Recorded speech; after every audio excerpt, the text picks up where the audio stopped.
I would have said eggplant myself. What do you say? Well, I said head of lettuce. 10-pound head of lettuce. Yes. All right. What's round and plump and has a stem on it? Eggplant. A pumpkin. Oh, a pumpkin. All right.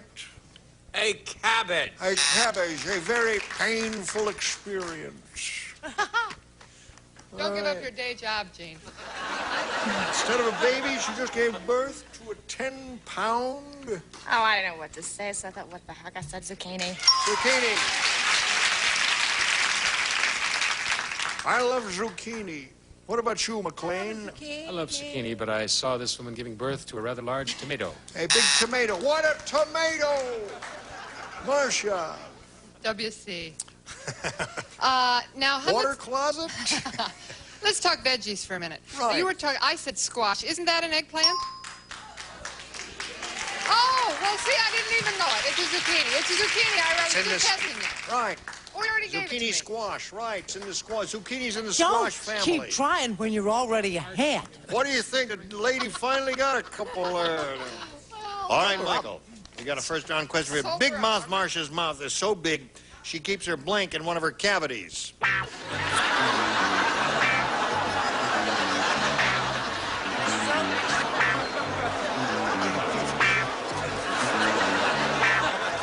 Big Mouth Marcia's mouth is so big, she keeps her blank in one of her cavities. The only thing I can think of is her whole tongue. Her tongue. All right, I don't think that's going to come up here either. So let's get right on with it, Bob. Michael said her whole tongue? Her whole tongue. My, Michael, that's a nifty answer. I said money. Her money. There's a good one. Brett?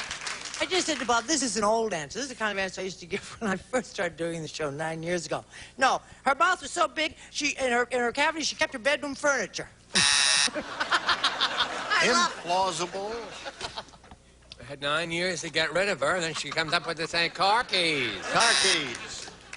Big Mouth Marcia's mouth so big, she keeps her blank in one of her cavities, Melody. Well, what did he say, car keys? Yep. I said car. Car. That's bigger than the keys. That's a big mouth lady. What do you say, sir? Michael is a flight attendant, isn't he? Yes. Yeah. Hasn't done too great. Thought I might just make him feel a little more comfortable. Should you lose pressure?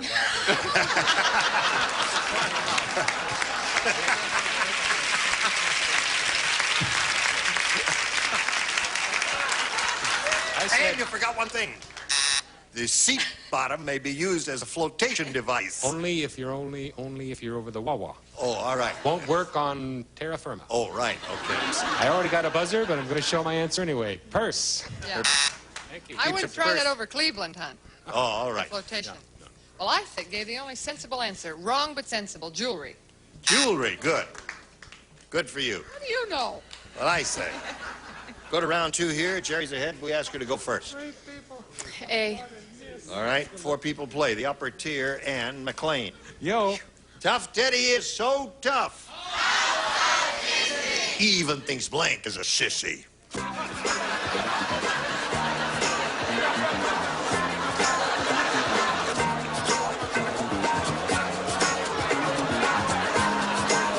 Ready, Chuck? Yo. Teddy is so tough, he even thinks blank is a sissy. The Incredible Hulk. The Incredible Hulk. Good answer.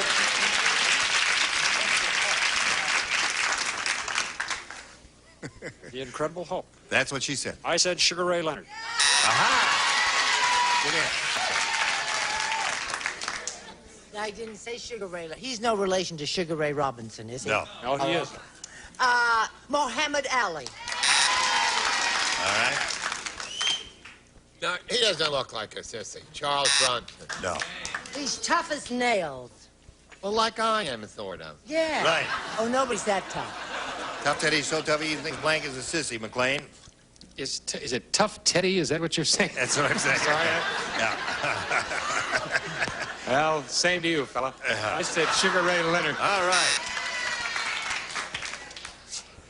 I have perfect enunciation. Perfect. Ready, Michael? Ready. You need 2 to tie and 3 to win. Unlucky Louie said, I took some pills to make me sleep like a log. My lousy luck, I woke up in the blank.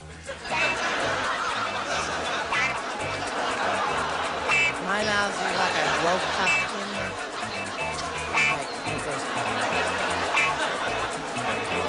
Very good. Help the kid out. Help me. Oh, I'm sorry. I need guidance. Here, I'll make your thing go around here. Maybe it'll make her brain work.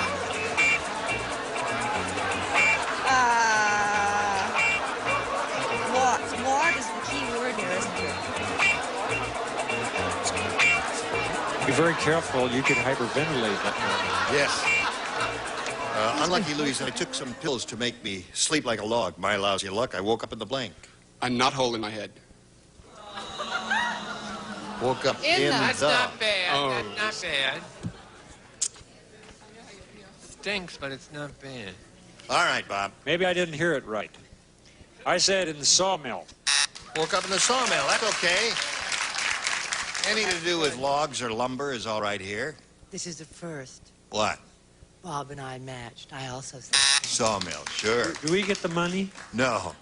A fireplace. Very good. Took some pills to make me sleep like a log. My lousy luck, I woke up in the what? When you have to wait that long for me, don't expect much. You know that old saying, lump and log? I woke up in the... It's bad, I know. Wait a minute. Don't destroy I'm the equipment. sorry. Yeah. Okay. Lump on a log. All right, Yeah. McLean. I think it's bump, honey. That's what I Oh, was is it trying to say. bump? Bump on a log. Yeah. Bump on a log. It's a bump on a log, yeah. Bump on a log. You're right. Yeah. And should we incur any clear air turbulence, just keep your safety belts fastened. I said fireplace. Fireplace. All right, that means Jerry wins a game, and she's in fireplace. Come on down, Jerry, and take your place. Yeah, Jerry won a game, and it surprised the heck out of her. Right there. All right. Michael Silver is going off with a total of $250 and our best wishes. Thank you, Michael, for being here. Now we'll spin him off and spin a message for America. Again, the star of our show, Gene Rayburn. Here we go. Big money for Jerry Spence. Let's see if he gets it. We told an audience and write down your best answer to this. Mood blank. Mood blank. Whom do you want for some assistance? Mood Indigo. Mood Indigo, great Duke Ellington tune. Yeah, I guess it is. Let's see. Nobody's looking at me here. Well, I'll give you that. Okay. Mood elevator. Mood elevator. You didn't have to Bob's lie. I didn't looking say it at was you. good. I just Melody's looking at you. Make up your mind. You gotta go here. Bob. Mood synthesizer. Right on. That's Moog. That's Moog. You know this audience? I know. It'll be Mood. All right, so. Yeah, just This like is the Mood in your eye. synthesizer, Mood Indigo, and Mood Elevator. Do you want one of those or one of your own? Indigo. All right, Mood Indigo. Let's hope so. Let's see if it's under the $100 response. Mood Ring. What is that? All right. They change color as you're according to your personality. The next one says Mood Music. Oh, that's good. I like that. Oh, let's And hope. the one on it's top says Mood Indigo.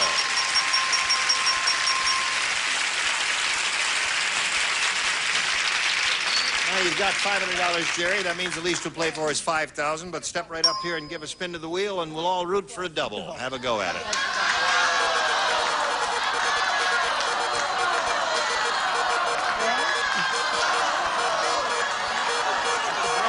Put the brakes on it. Go to Eddie Brake. Go for a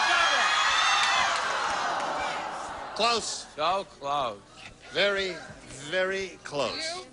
All right, right there. Face me. Here we go. Good luck. For $5,000. Blank style. Blank style. Spell it. S-T-Y-L-E.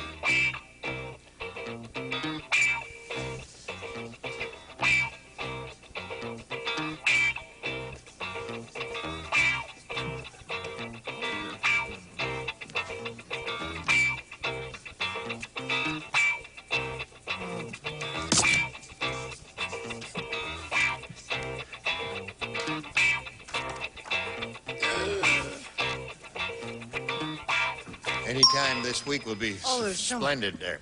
All right. Blank style. To match Brett. What do you say? Well, being a hairdresser, I'll say hairstyle. Hairstyle. All right. Blank style. To match Brett. What do you say? Well, being a hairdresser, I'll say hairstyle. Hairstyle. Hairstyle. All right. Blank style. To match Brett. What do you say? Hairstyle. All right, Brett. I won't. I'm sorry. I said lifestyle. Lifestyle. I would have said latest style, but there are a couple of other good ones there. All right, Jerry Spence, you have a total of $500. That's not bad, and our best wishes. Thank you for being here on Match Game. Now this message for a minute. Gene Rayburn here. Join us. Yes. What? Hey. Oh, for the match game. Next time. Thank you all. Goodbye. Today's contestants will also receive a Fabergé collection featuring organic shampoo and conditioner with pure wheat germ oil and honey for fresh-smelling hair with Super Shine Super Body. And Flavor Ice, America's favorite quick-freeze fruit-flavored bars. 24 giant bars in the package, assorted delicious flavors. Flavor Ice, the giant cooler. Easy Caulker foam caulker and easy insulator for wider gaps. No gun to mess with either can. Easy Caulker, easy insulator. Raid, crack, and crevice spray. Unique extension wand sprays hard to reach places to kill crawling bugs.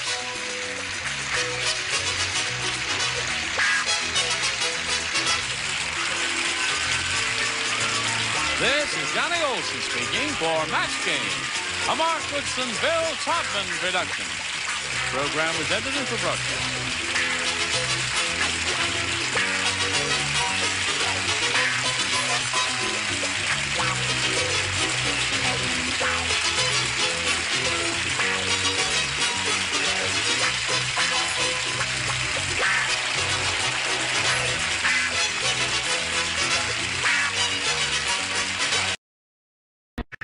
Get ready to match the stars from The Love Boat, Ted Land, Brett Summers, Charles Nelson Riley.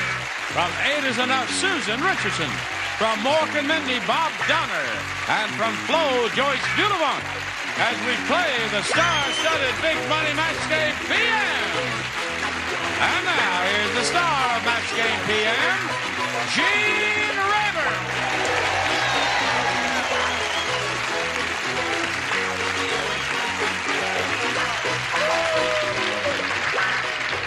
How do you do? How do you do? How do you do? Are they ready for us, John? Are we ready for them? I don't know. No. I'm not sure. You mean, oh, doesn't he look fancy? What are you wearing there? I'm wearing a sissy pin.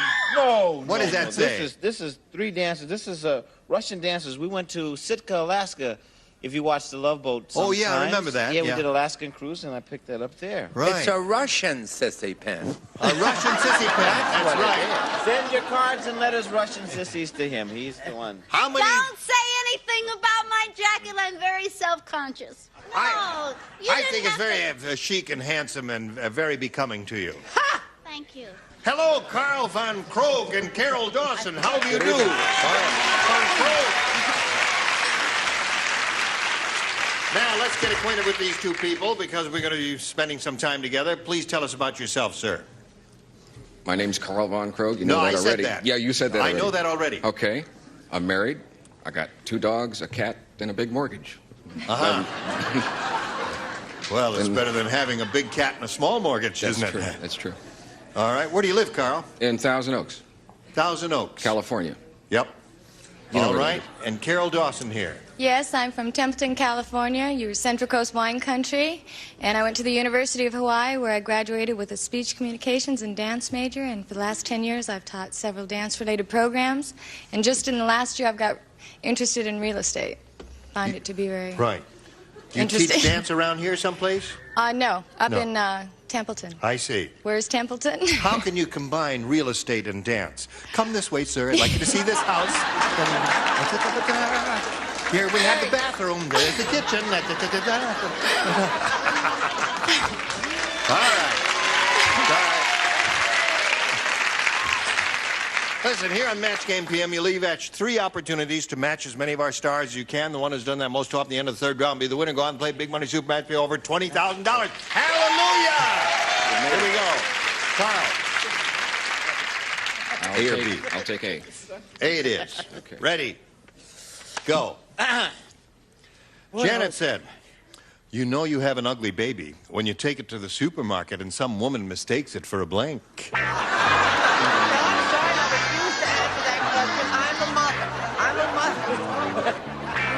Now, Carl. Janet said, you know you have an ugly baby when you take it to the supermarket and some woman mistakes it for a blank. That's bizarre. A shopping cart. A shopping cart. If you thought the question was bizarre, your answer, I think, is even more bizarre. I guarantee you, almost guarantee you, Carl, no one's going to say shopping cart over here. Did. I started Don't be it. so You did, sure. really? Yeah. Oh, sure. Guaranteed. No, I was thinking more of, you know, animal, mineral, vegetable, something like that. So I said pig or ham. Pig or ham. All right. This guy can do no wrong. Cute as a button. Coconut. Coconut. Good. Thank you, my darling. Almost anything would apply here, wouldn't it? You know, that's the one thing I forgot today when I went to the supermarket. What? 6 coconuts. I always buy 6 coconuts. Oh, I a have- 6-pack. You know the coconuts that sell in every corner of the store? Right. Pug bulldog. A pug bulldog. We have 3 different responses so far, and no one has matched Carl. You take your baby to the supermarket, and some woman mistakes it for Artichoke. artichoke. You know what I'm saying? Artichoke, yeah. That would be an unattractive physiognomy. What do you say, Bob? Well, I suggested it might look like a rump roast. Aha!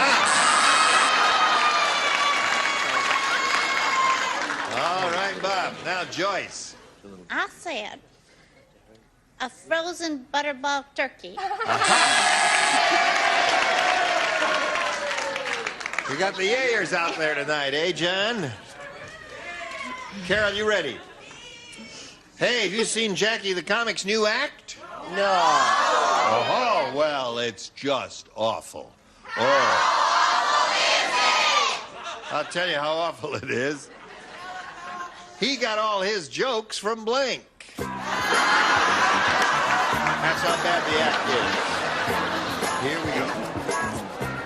Jackie the Comic's new act is just awful. He got all his jokes from blank.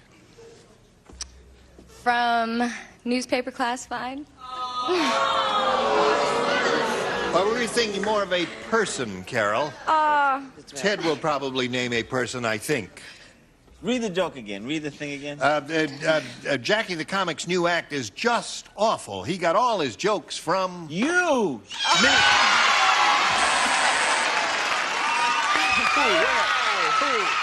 You!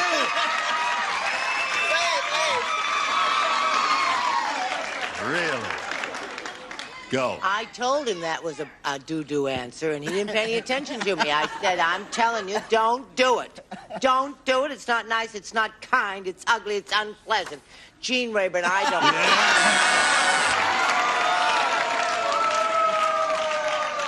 She thinks her contract's going to be renewed. Well... I could have put that. I could have put that, but I didn't. You didn't. Because anyone that wears an Undertaker's suit cannot be funny. Chuck Barris.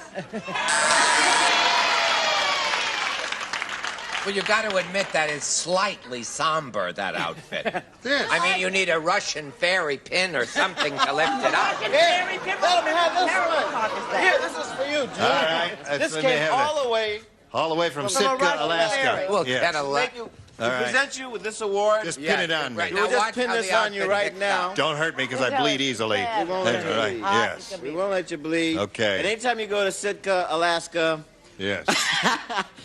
you'll be able to get a free drink. Thank you very See, the much. Talk to outfit's any picked bartender. up now. Is Now, it let's better see, sweetheart. now? Yes. Fabulous. Hey. Good. Yeah, go ahead. Now you look like a sister. Go. Jackie the Comic's new act is awful. He got all his jokes from Ed McMahon. All right. Well, I don't think it's funny when you play personalities. Charles Nelson Riley. What'd you say? Bird lady from Alcatraz. I was going to let you borrow this, too, to help your outfit, but now I'm not going to do it anymore. Don't do it, hon. I won't. Thank you. I said from Richard Dawson.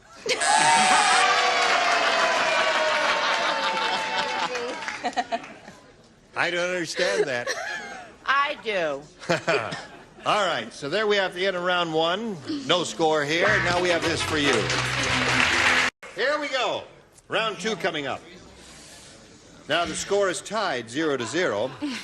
And since he went first last time, you have to go first this time. All right, I'll take B. B it is. Norman said, I have the worst job in all of Hollywood. Every morning I have to blank King Kong. Every morning I have to blank King Kong. Anytime you're ready, Miss Susan. Oh, me? Yeah, you're the one. All right, Carol. Norman said I have the worst job in all of Hollywood. Every morning I have to blank King Kong. Bathe. Bathe. That might do it. What do you say, Ted? Bathe. Yeah, I was close. I think this is the same thing. Wash. Wash and bathe. There's one. Close enough. I said comb and brush and tease his coat or fur or whatever the blank they call it. Comb and brush. All right. Charles? Don't boo me now. I said comb out. Comb out. So we have 2 combing and 1 bathing. Worst job in Hollywood. Every morning I have to blank King Kong, and she said bathe. What do you say? Oh, she's holding her head. She's got another winner.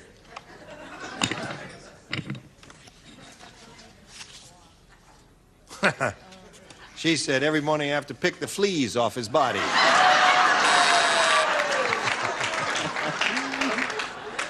You know, they've got a lot of them out here in California.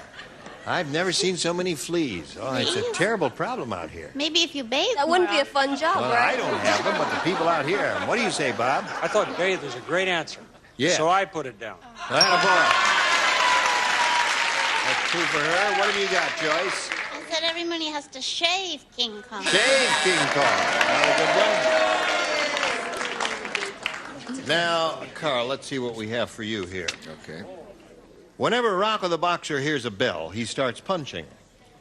And that's why yesterday the doorbell rang and Rocco knocked out the blank. Wait a minute. Now, I'm going to have to see that, Tucker. All right. Carl. Whenever Rocco the boxer hears a bell, he starts punching, and that's why yesterday the doorbell rang and Rocco knocked out the... The door. What? The door. The door? The door. The doorbell rang. The bell. What do Carl, I don't think you understood the question. Let's see what we have here, Ted. I had, See, the doorbell rang. He went through the door to open it to see who's there, and he punched someone out. That's what the whole implication is. What did you say? Is that the implication? Yeah. Oh. Gonna have trouble with you, too. I got that. Boy. I got that. I put Avon lady. Certainly. All right. A wonderful answer. He just got all that applause because they think he's cute. Yeah. Now this... It happened to be a good answer. An excellent response. Well, in spite of that. Now, this is a little trip down memory lane, my answer. Uh-oh, the fuller brush person. Aha. Fuller brush person is another good response. Charles? Oh, is he going to cry again? No, I'm not going to cry. It's just that I was a Fuller Brush person, and you people don't even know where the Fuller Brush headquarters are. Headquarters Chicago. is. Headquarters is. Yes. They didn't move, are or is. They're still there. The Fuller Brush headquarters is probably somewhere in Connecticut. Yes. In Hartford, Connecticut, on Main Connecticut. Street. The Avon lady. All right. That's why yesterday doorbell rang. Rocco knocked out the what, Susan? Avon lady. That's the answer. You got the Avon lady? No. No? Have you ever had the Avon lady? Nobody's had fleas. I've danced with the mailman. You danced with the mailman once. All right, Joyce. You know what lies? You know what lies in the grass and goes ding dong? I don't want to hear. Yeah, you do. A dead Avon lady. You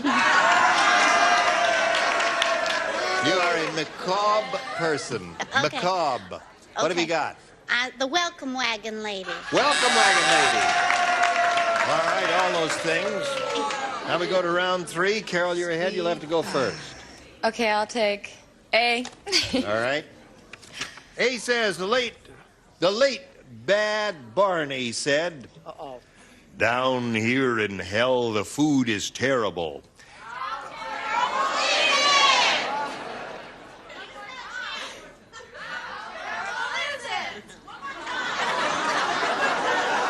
Down here in hell, the food is terrible.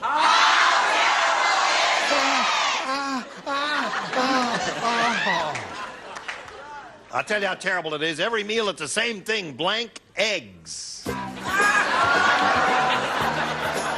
here in hell, the food is terrible. Now we're ready?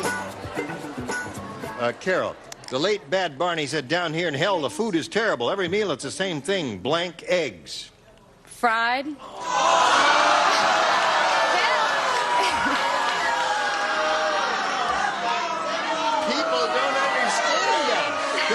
You mind your own business, mister. Watch this. Get the camera on this. You tell him, baby. Show a winner. Show a winner what a winner looks like. Go, baby.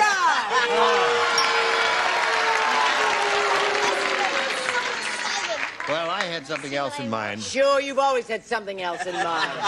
Go ahead,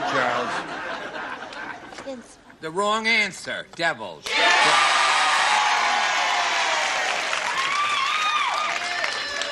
Deviled eggs down there. Susan, go. Parched. Like, Parched. Like poached. Okay. All right, you know, Joyce. I'm on a dramatic show. Devil. Now, Carl, you need 3 to tie, 4 to win. Here's a letter from camp. Dear Mom and Dad, everything's fine. Love, Bobby. P.S. I have a pet alligator. I love him. Yesterday, he ate my blank. Is the motorcycle riding from camp? Having a good time, Ted? Yeah, I'm having a marvelous Good. time. You can come back sometime. Thank you. All right, here we go. Remember, 3 to tie, 4 to win. Here's a letter from camp. Dear Mom and Dad, everything is fine. Love, Bobby. P.S. I have a pet alligator. I love him. Yesterday, he ate my blank. That's what I'm drawing. What do they call the guy, the camp director? What's that? The coach or the camp director? I can't think of the name. What's that? The guy, The guy? the camp director. The camp director. Yeah. Yeah. That's what they call him, the camp director. Okay. Yeah. I'm gonna, whatever you said is your answer. Did the judge hear his answer? Camp director. Camp director. That's his answer. What do you say, Ted? I say roommate. Roommate. You know what's fabulous about that Ted Lounge? Him and me, baby. Roommate. Footlocker. I'm not that campy. I don't know. That's right. You've never Oh, been to yes, camp. you You're a are. poor kid. I remember. Susan. Leg. Leg. All right, that means Carol wins the game. What do you have there, Bob? Pal, Joey, and Counselor. Come on down, Carol. Right there in the blue dot. Wait a minute. Hey, Carl. What the hell's going on here? Who's musical kid? Everything's walking in different directions. Does she won the game right now? Okay. Now listen, we're going to send you Wilt Chamberlain socks and a rubber birthday suit. Thank you, Carl von Krogh, for being with us. Now this message for you. Now this lady could win a whole barrel full of money here. Let's see what happens. We polled the studio audience. Carol said, write down your best answer to this. Tobacco blank. Now let's see what sort of help you'll get from our stars over here. Brett. Tobacco Road. Ted. Pipe. Tobacco pipe. Oh, yeah. Oh, that's not good, huh? Tobacco sack? I don't know. All right, tobacco pipe is your Tobacco answer. That's pipe, it. that's the All right. choice. I'm going. Tobacco leaf. Tobacco leaf. So you have tobacco leaf, tobacco pipe, and tobacco road. Do you want one of those or one of your own? I'll take Tobacco Road. Yay. You don't know what they're talking about, do you? Tobacco Road was a very famous play on Broadway in the 30s, and then they made a motion picture out of also. May we see the bottom response, please? Tobacco smoke is there. Well, we want Tobacco Road. Is it under the next one? No, Yeah. it's Here not it there. comes. But it's going to be under the third one, we all hope. Here we go. Yeah. Very good. Very good. Now you've got $500. means at least you'll play for us 10 times that amount, or $5,000. But we have one more audience match, which says mess blank. All right. Susan, mess hall. Mess hall is one. Charles? Messenger. Messenger. All right. Bob. Bob, you got one? I have two. Yes. One is mess up my mind, Yeah. but I don't want to go with that one. All right. Mess kit. Mess kit, mess hall, and messenger are the three they've given you. Do you want one of those or one of your own? I'll go with Susan. Susan said mess hall, right? All right, let's see if mess hall is under the $100 response.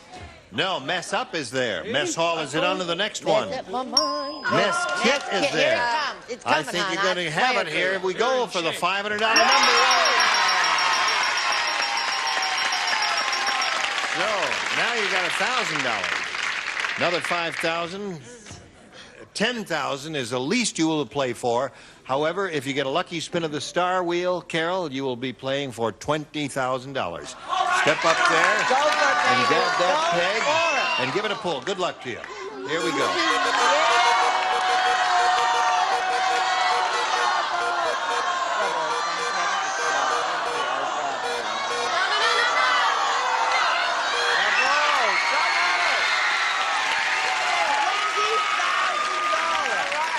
$20,000.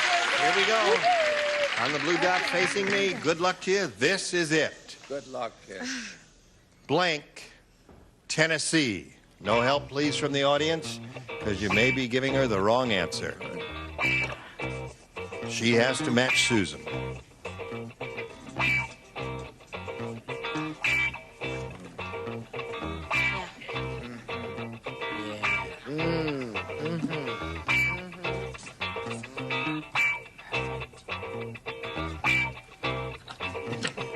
All right, now if you give us the answer that matches Susan, you get $20,000. What do you say?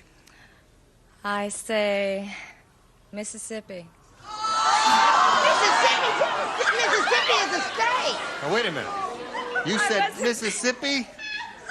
Mississippi, Tennessee? I'm sorry. I could safely say in advance you're not going to get the $20,000 because there may not even be a town called Mississippi, Tennessee. Susan, what did you say? I said Nashville. Memphis. I'm sorry. Well, listen, you've got $1,000, Carol. Many thanks for being here. Now this message for you. You were all just splendid. Thank you, one and all. Join us next week for Match Game PM. Gene Rayburn here. Goodbye. Some contestants will receive the Swivel Rocker with flexible back from Lazy Boy Chair Company. Enjoy Lazy Boy's quality and comfort that fits your style. Gas-saving Quaker Speedster.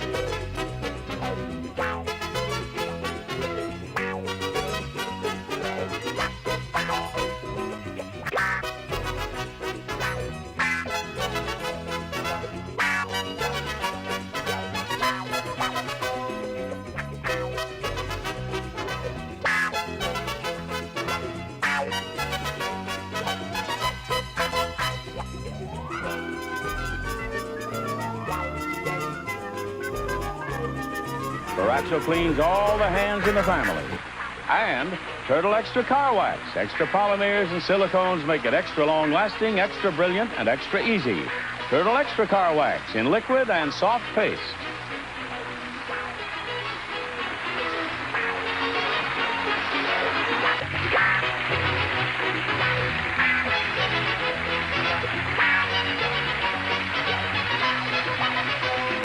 This is Johnny Olson speaking for Match Game PM, a Mark Goodson, Bill Todman production.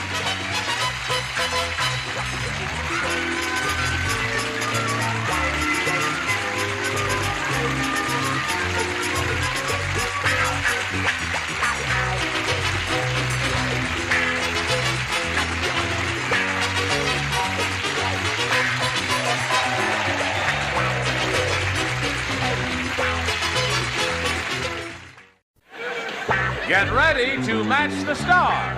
Avery Schreiber, Brett Summers, Charles Nelson Riley, Nancy Cole, Richard Dawson, and Joyce Beulah-Fox as we play the star-studded Big Money Match Game 76. And now, here's the star of Match Game 76, Gene Rayburn.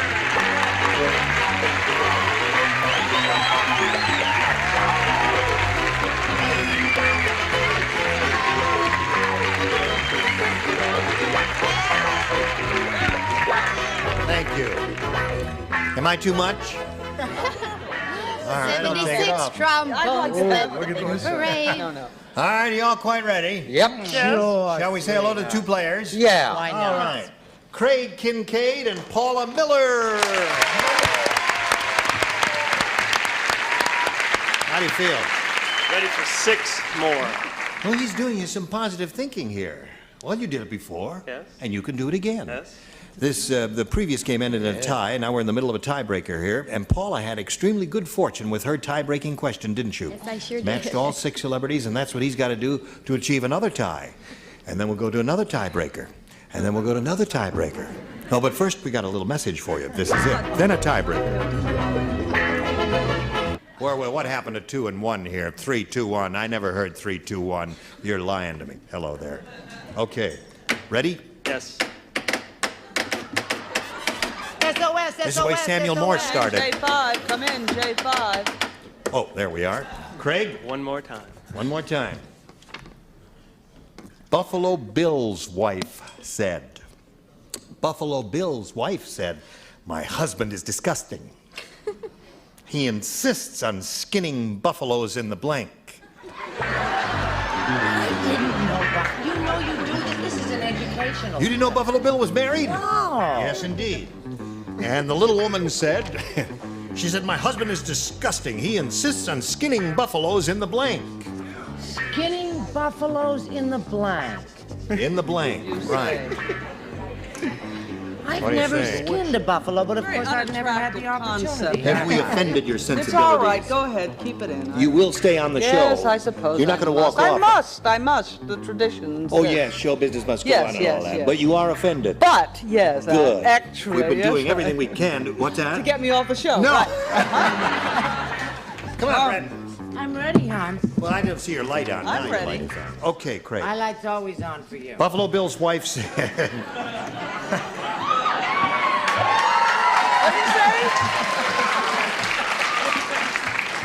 What did you say? "But who blew the fuse?"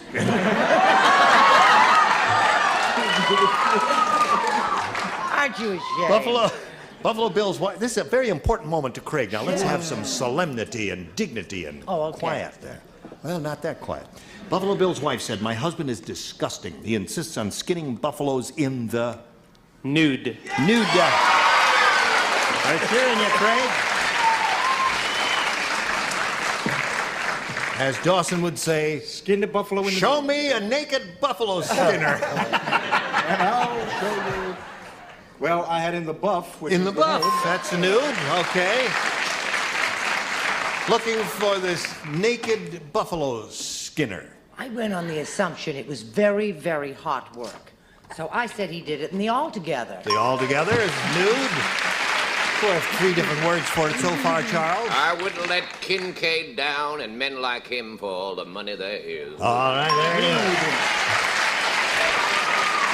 Score is now 6-3. Buffalo Bill's wife said, "My husband is disgusting. He insists on skinning buffaloes in the nude." What do you say to that, Nancy? I'd just soon not answer that question if you don't mind. We have offended Well, you. I'm afraid. Yeah, you have. Oh, yeah, I'm you sorry surely about have. that. And I'm awfully sorry, Mr. Kincaid, but I had him doing it in bed. Skinning buffaloes in the bed. Oh, you're the Buffalo Bill villain. wins the game when you have nude and buff day.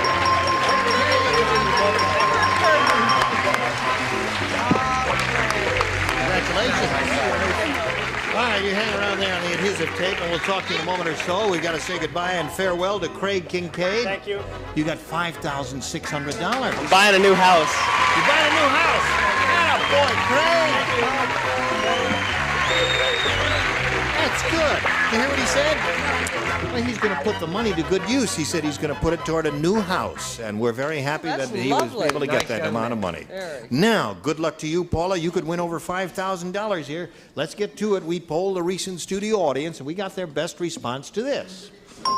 Pony blank. Now, the answer that bunch of people gave most frequently is worth $500 to you if you match it. If you match their second most frequently given response, you get $250. Then the third most popular gets you $100. And you can get a little help here from our celebrities. Richard? The way my letters come, Pony Express. Pony Express. Fred? Pony boy, won't you be my pony boy? Yes. Okay. Charles? Pony Ride. Pony Ride. So those are the three. Pony Ride, Pony Boy, Pony Express. Now, have you got a better idea, or do you want to go with one of those? I'll go with one of those. My first thought was Pony Express. Pony Express it is, the one we're looking for. We're going to find out if it's up there, Paula. Shall we begin at the bottom? Okay. May we see the $100 response? Pony Ride. Okay, that's one of the three you have there, the one Charles gave you. Pony Express. Are you one of the $250 number? Ponytail. All right, last chance for Pony Express. Slide it, Earl. Yes, congratulations. You got the $500 more. Very good, Paula. You now have $600. And we'll tell you what happens after we tell you about this. Here we go with Paula Miller. She's won her $500. That means she's going to be playing for 10 times that amount now, or $5,000. But to collect, remember, you've got to match one celebrity exactly. And have you chosen one? You've had a lot of time to think it over. Richard?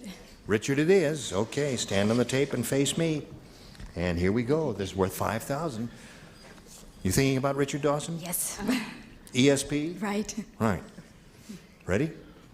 Blank. Weed. W-E-E-D. Blank weed. Or blank weed. Okay, he's finished. He made up his mind very quickly. Paula, you think about it. Take your time. Give us an answer what you think will match his. If your ESP is going, it will indeed match his. Ragweed. Ragweed. Well, this is the season of the year when the ragweed is coming to the bloom and people start to sneeze and all that sort of right. Let's find out now what Richard has said. Ragweed, she said, will match it for $5,000. I'm sorry, I thought of milkweed. Milkweed, but I wrote ragweed.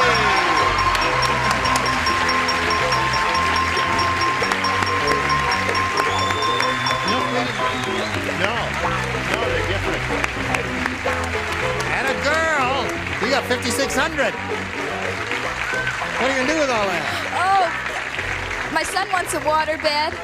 Wait a minute. She's gonna take her money and buy a waterbed for her son.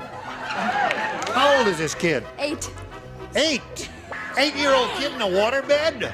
She wants him to learn to swim. Let's take the money away from her. I don't know if I approve of that there.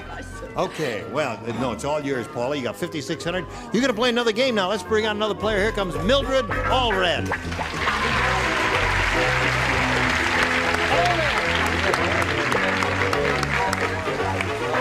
Mildred, you know Paula? She's congratulating her, and that's very kind of you. Mildred, we welcome you. Thank you. And we ask you to tell us a little bit about Mildred Allred. Well, I'm from Ventura. I'm a widow. I have a stepson, 2 sons of my own, an adopted son, and 67 foster children. Really? And right here, I've got 8 charms. You got what? 8 lucky charms. 8 lucky? 8 of the most beautiful and handsome grandchildren you ever laid your eyes on. Are you the original little old lady who lived in the shoe? Well, I'm one of them. You are one of them, yes. Not the original. Not the original. 67, eh? 67. And are these, what are these? These are my grandchildren. Oh, those are the pictures. I see, and they're going to bring you luck. They told me to bring it, and they bring me luck. And I have a present for the man who has everything, Richard Dawson. What a is pet that? rock. A pet rock. Oh, yeah. Let's see if we can get a little picture of that before I make the official presentation there. There it is. It's a pet rock. By Jove. Isn't that sweet? Doesn't Thank have you very to feed much. it, doesn't Yeah. have to train it. Paula her card. Yes. And then give Mildred a kiss from my Oh. rock. Thank you. Thank you. There you are.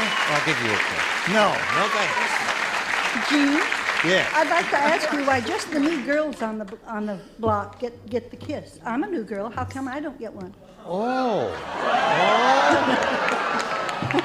Oh. That's one thing you forgot to tell us about you when I said tell us the story of your life. You didn't tell me you like to There was kiss. no woman going to get kissed by handsome men except here. Okay, you ready? Yeah. No.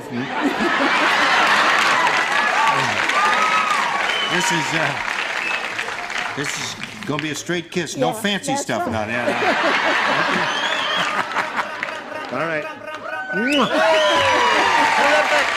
Good kiss there. Yeah. Let the world know Mildred Aldridge's a terrific kisser.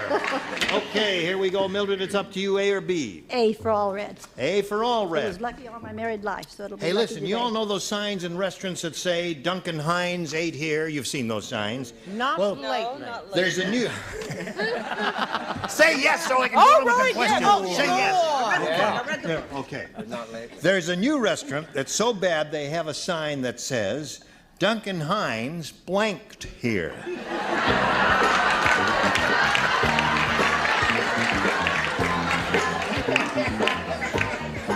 Okay. Oh, they got new music again. Da, da, da, Ukulele Ike is back again. Oh, yeah. Yeah. This one's got rhythm. Oh, look at that. Yeah. Very good. Very good bunch there. Okay, we'll have a little dancing in the aisles a little bit later, and I thank you for that. Now, Mildred, here we go. You've seen those signs that say Duncan Hines ate here, Duncan Hines ate here. There's a new restaurant that's so bad they have a sign that says Duncan Hines blanked here. Barfed. Barfed.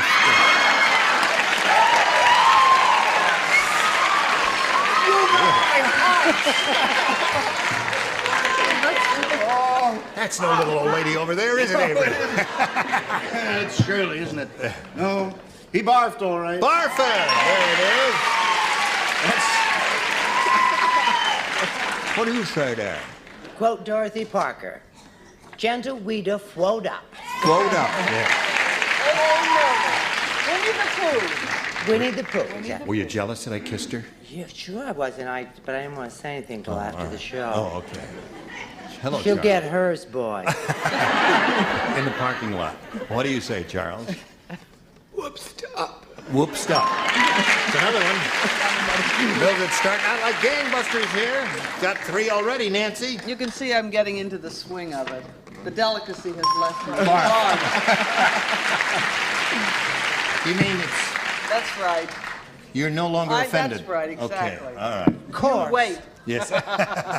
Yes. Oh, I told him not to smoke it. It'll stunt his growth. Isn't that a neat way to... When you just got it, The you should Humane put it on the Society paper. will Oh, be yeah. after I'll put you. it on the paper. I gotta train that. Teaching them to go on the paper. Now, heel. Hail, right. Bar-fed. Bar-fed, so that's 5 for her. Now, are you going to break this magic spell? I was always taught to be very polite and not say things like barfed, spit up, threw up. My mother taught me how to say expectorated. It's not the same thing. I know how to say it, but I don't know how to spell it, but I tried, Mother. Expectorated. It's the same thing. No, It means expectorating is not dummy. barfing. Yes, it is. Yeah. No, it isn't. Told me it was. Well, your mother was How wrong. do you expectorate Right. if you barf? So, Your Mildred, mother then you didn't have know 5, anything and that's either. No wonder terrible. you're It's so very dumb. difficult to do that in the first round question. And we'll give you your first rounder a little bit later. Right now, we've got this for you. Here we are. Ready? Here we go. Round 1, second half. Yes. Harold was so mean.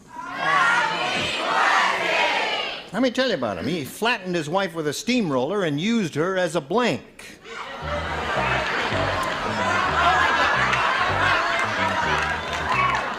Harold was so mean, he flattened his wife with a steamroller and he used her as a blank.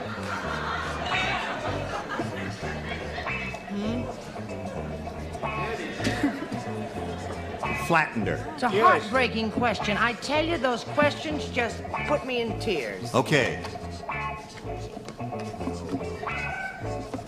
There's a bird in our audience. I heard it go. What was that? Okay, we're all ready for Paula Miller. Harold was so mean, he flattened his wife with a steamroller, and he used her as a blank. As a rug? A rug. Rug. Okay. Little throw rug? Little throw rug. Little throw rug. Well, that was nice. The colors were right. What do you say? Little throw rug, huh? Little throw rug is what she says. He flattened her? He flattened her. Used her as a manhole cover. As a manhole cover? Well, depends upon your frame of reference.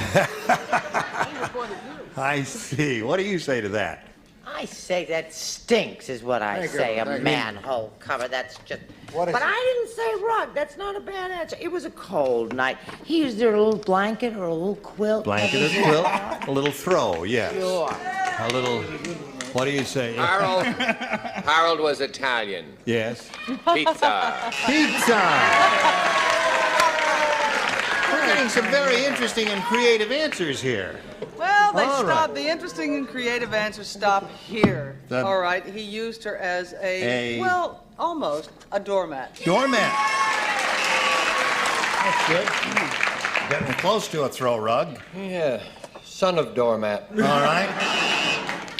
She's looking for a little throw rug. Anything, something I'm you put sorry. together? He ran over with the steamroller, slid her under the door, and then used her as a doormat. I see. So we got 3 doormats there, and that would have worked well for you had you said that, but you didn't say it. Now, Mildred, you got one more celebrity you must try to match, and you can have A or B.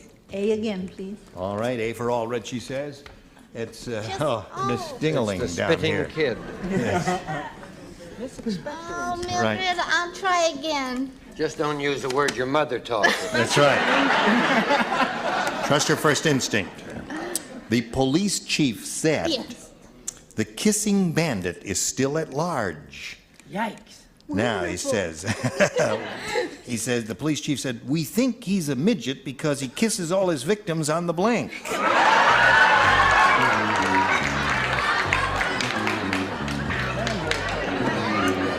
What are you gonna say, Mildred? No collusion now. We think he's a midget because he kisses all his victims on the blank. All right. Okay. Now, Mildred. The police chief said the kissing bandit is still at large, and we think he's a midget because he kisses all his victims on the Navel. navel. Since there's only one answer to get, I think I'll just call for the response from where I am and ask Joyce Bulifant to show her answer now. Joyce. There it is. Excuse me. It is. Indeed. I made up for it. Oh, when she does show and tell, she really does show and tell, doesn't she? All right, everybody plays here now. The grade school principal said, this school is so tough, the second graders don't carve their initials into the desks, they carve their initials into the blank. That's how tough this school is. Paula Miller has got her answer already.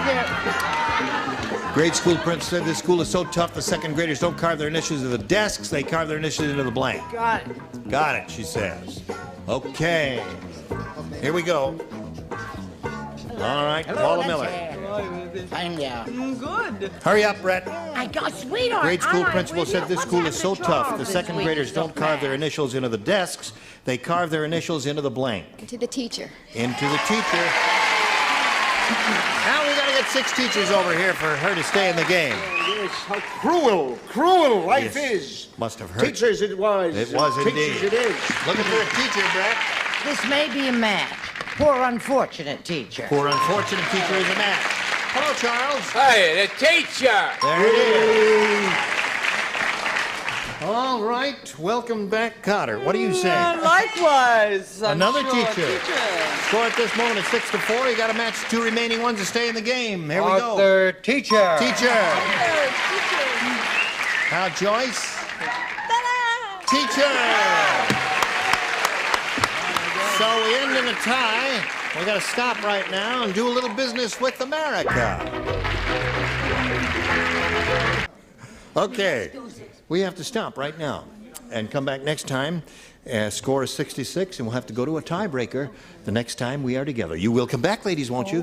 Because there's a lot at stake here. There is a lot at stake here. Yeah. I'm hungry. You're hungry? You mentioned steak. I'm hungry. Oh, I'm sorry. No, I'm sorry we don't have any of that. You were splendid again. You were all just dandy. Thank you. And you will come back next time and do the same thing all over again with different players. Gene Raver there. Join us next time. Match Game 76. Goodbye.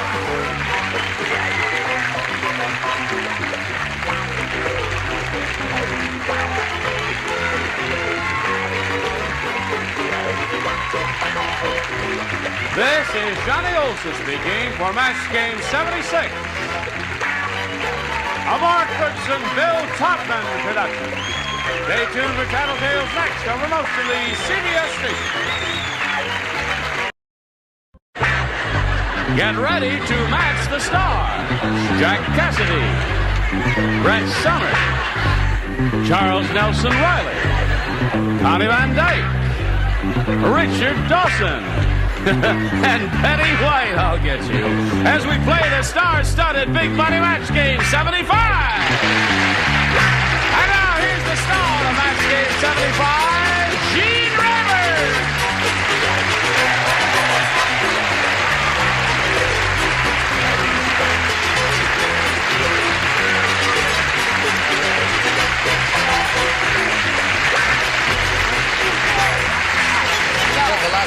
Johnny Olson. Hello there. Howdy to you, Gene. You look like a grand bunch. Haven't seen you in a long time, Jack. Welcome back. Thanks, Jane. I've been on the road touring. Really? Yes, I was in the Chocolate Soldier. No kidding. Wonderful. Victor Herbert? No, another soldier. Now, since you've been here before, would you join in the little tradition of welcoming the new kid on the block? Dick? With just Dick's sister? Yeah, a brisk round of applause for Connie Van Dyke. Oh, there. Nice to have you with us. Listen, I don't want to create any problems, but I was in Jackson Hole, Wyoming last weekend. I'm sorry. No, it's a marvelous place. And my wife and I went to see your picture because, I said, Connie Van Dyke, she's going to be on the show. I better go see what the heck it's all about. That's sweet. And I must say, you're far more attractive in person than you were on that screen. Oh, Gene, do you mean it? I mean it. I thought you'd never say that. The name of the picture is WW and the Dixie Dance Kings, and Burt Reynolds is in it, too. Oh, yeah. I forgot about that. Yes, sir. I would just like to mention that Betty's opening at the Palomino Club Thursday. I know. Let's not knock that. I'd like to say one more thing. One more, and that's it. We know that Betty won the Emmy, but she's requested now that she's a winner instead of a loser, that we call her Miss White. Okay. All right. No. Miss White, we welcome you and we congratulate you. And let's say hello to our players, Ron Valenti and Janice Long. Hi, Ron. He's a champ. He has won $11,800, this rascal. And he said to me yesterday, after he was walking off the stage or something, he says, $11,000, that's more money than I make all year as a school teacher. And I think it's just wonderful that he's won the money. Now he's being challenged here by Janice Long, who's had her first round question and didn't do real well with it. But she has another shot at it. You'll have your first round question in 1 minute and 3 4/5 seconds exactly. I don't know. Hello there. Now, we'll begin by pushing this button and revealing the first round question for Ron here. Everybody play, since this is his first round question. This little poem for you. I love Frosty. Said nutty Aunt Jane to old Mr. Crane, I am going to Spain to get a new blank. Said nutty Aunt Jane to old Mr. Crane, I'm going to Spain to get a new... I usually like little poem. That's an interesting little poem, and everybody understands the rhyming scheme, Jane Crane, Spain. Okay, that's as far as I can take you. You're very quick. That's right. For the new kid on the block, she's not bad, huh? She writes fast, too. She writes fast, too. Thanks, yeah. The words of the immortal Joey Lewis, who once said, "Let's go over to Barcelona and watch the Spanish fly."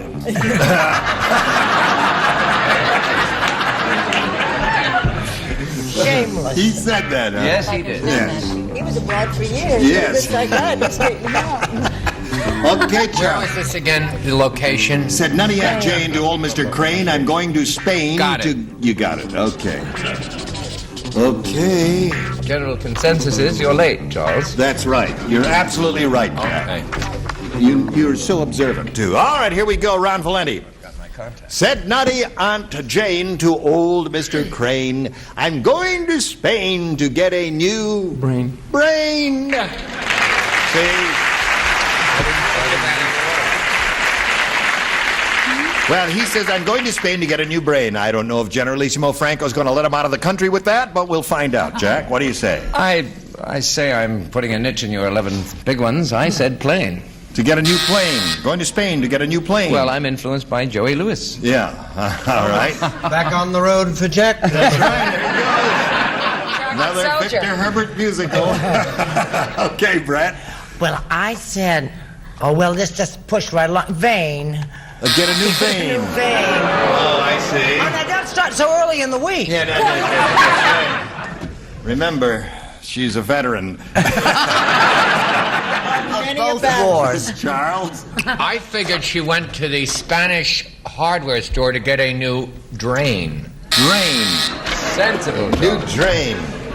Boy, we're really getting the rotten ones today, aren't they? I guess it's up to the bottom road to show the... Fine. I'd redeem the whole thing, would you, my dear? I'd get a new brain. Brain. There's one for Ron.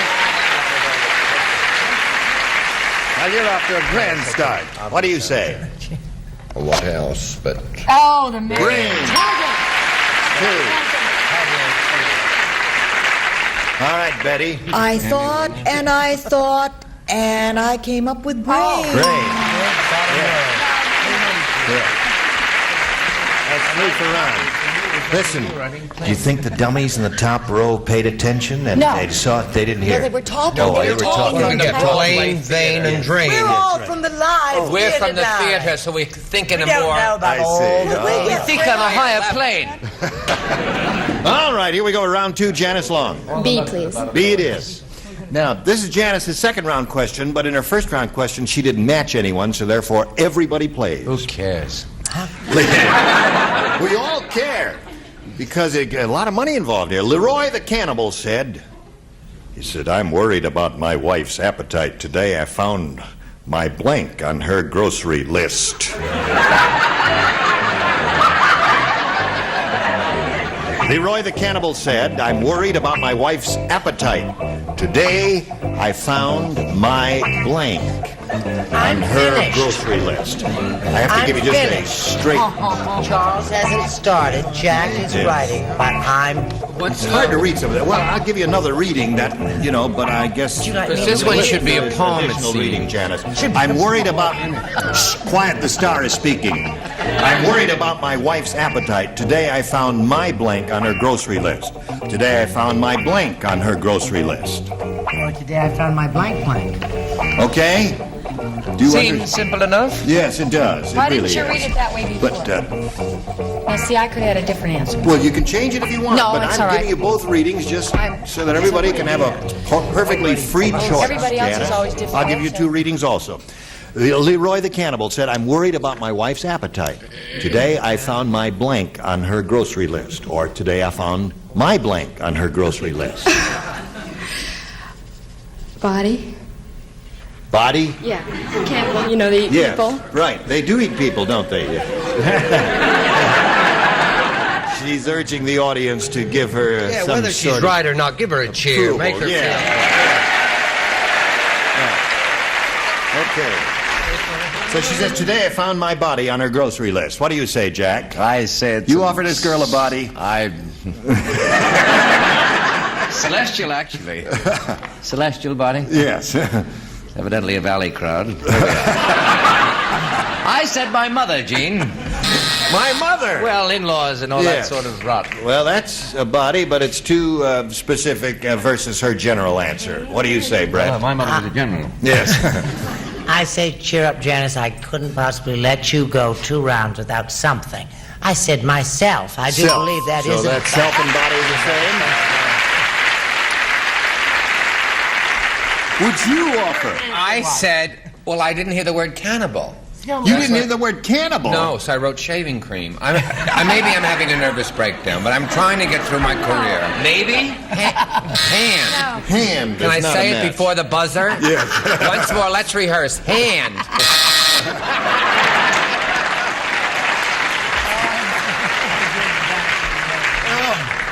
Madness. Today I found my blank on her grocery list, and Janice said body. I'm so terribly sorry, darling. I said leg. Leg.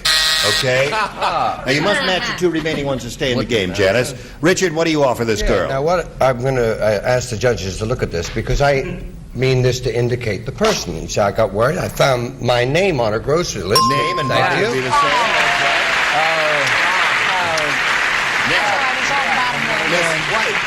Well, she was putting a bite on a friend, which wouldn't be too bad if the friend was the chocolate soldier, so I agreed with Jack Cassidy and said mother. Mother. Thank you, Becky. Roy Valenti wins the game. Attaboy. Janice, I'm sorry to see you go. Oh, that's okay. You're a sweet lady. Go, I'm glad you had a good time here. We've got a gift for you together with our thanks for being on Match Game 75. Goodbye, Janice. While she's spinning off, we'll spin this message for you and come back and see how he does, okay? Okay. Hello there. Here is old Ron Valenti. 4th time, right? Right. And you got $11,900. Boy, you could get close if you go all the way here to the all-time champ, who's around 18,000 or so. All right, let's begin.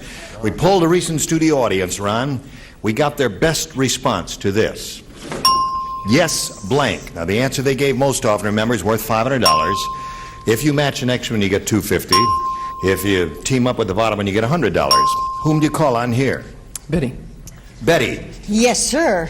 Fanny Flagg sat in that seat last time. I was still warm. Yeah, it's still warm. And he had marvelous luck with her, and I guess that's why he called on you first. You did well on the program, too. Yes.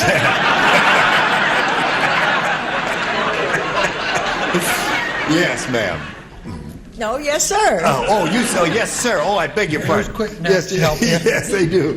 Yes, sir. Okay. Richard. Yes, sir, that's my baby. Yes, sir, that's my baby. No, sir, don't mean maybe. Yes, sir, that's my baby now.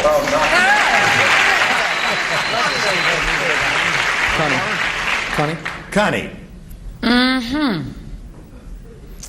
That's really tough. Yes Connie. and no. Yes and no. Mm-hmm. Okay, so you got yes and no, you got yes, sir, that's my baby, and you've got yes, sir. You want one of those? You don't have to take one of those. I'll go with yes, sir. You go with yes, sir. Ma'am. That's a hard decision to make, isn't it? Yes, ma'am. All 3 pretty good. Yes, sir is the one he's looking for. Naturally, he hopes it's under the $500 response. We'll begin, as usual, at the bottom with the $100 response.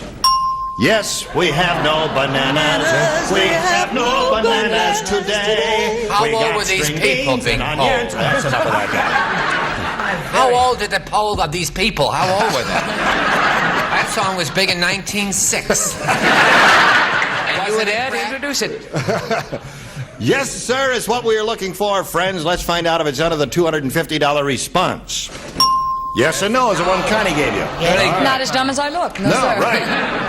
You're getting close to it there. Last chance for yes, sir. Here's the $500 response. Yes, sir.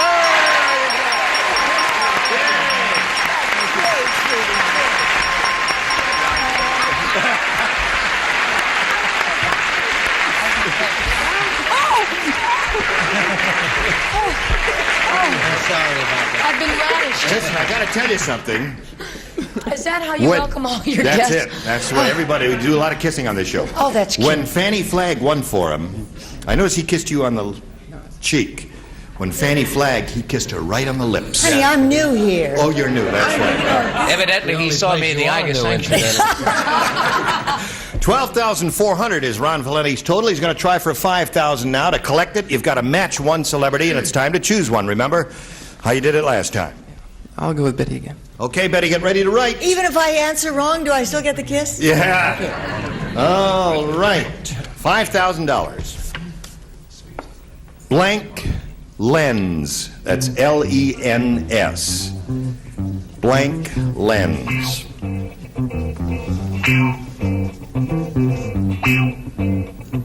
They're both thinking. Now, Betty's made up her mind. Ron, we need an answer from you, one you think will match hers for $5,000. What do you say to that? Blank lens. Contact. Contact lens. That's pretty good. We'll find out right now if you do match her. Betty, for $5,000, may we see yours? He says contact. Oh, darling, I am sorry. I said camera lens. Camera lens. Oh, Gus, you don't have to buzz a buzzer so long. It makes her feel bad. She hasn't been here in quite a while. She is an Emmy winner. That's enough of that. All right, listen. You'll play another game in a moment or so. The Emmy's gone to her head.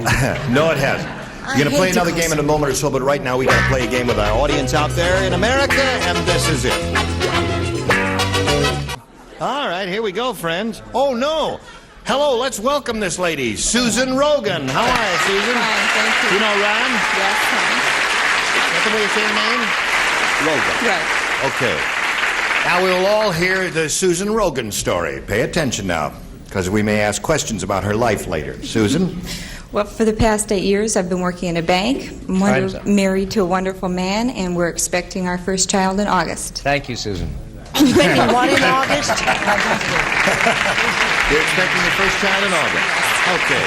Well, good luck with that blessed event, and good luck here, Susan.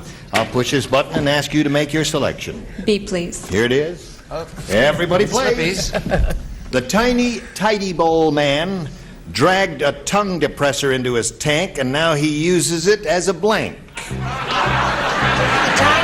bowl man. Right. The tiny, tidy bowl man dragged a tongue depressor into his tank, and now he uses it as a blank. I said to Charles, what is she? I said, what? I didn't hear that. What is she expecting in August? And Charles said, a streetcar, Susan. What would we be expecting in March? In August. She's gonna have a baby. All right, here we go. Now, Susan. The tiny, tidy bowl man dragged a tongue depressor into his tank, and now he uses it as a blank. As a paddle. As a paddle, that's good. Not bad. That's it. All right, Jack, she says he's got a paddle. I'm sure she does. Good luck with the child. I am the father of 18 myself. I reminisced. That little teeny tiny person, Gene, is so teeny tiny that he used it as a raft. As a raft. How about an applause for that, gang? Now, the jury... Oh, I saw your work, too. All right, Brett. Isn't that a terrible answer? Not bad. Not bad. My darling, paddle and or. Or. That's right. No one said it yet. Very cute, very sweet, adorable, but the boat was motorized. It was a motorboat. He doesn't need a no. Yes, it is a motorboat. Yes, it is. He's Thank right. you. This very stunning man in the end. I said a surfboard, and when it flushes, it's out of this world.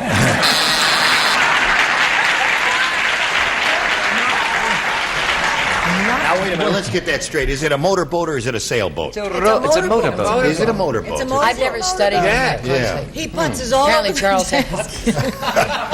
All right, then I guess we do need an oar then if it's a sailboat. Tiny Tidable man dragged a tongue depressor in his tank. Now he uses it as a paddle or oar, as she said. What do you say? A tongue depressor. No, he uses it as a oar. Oar. That's two for you?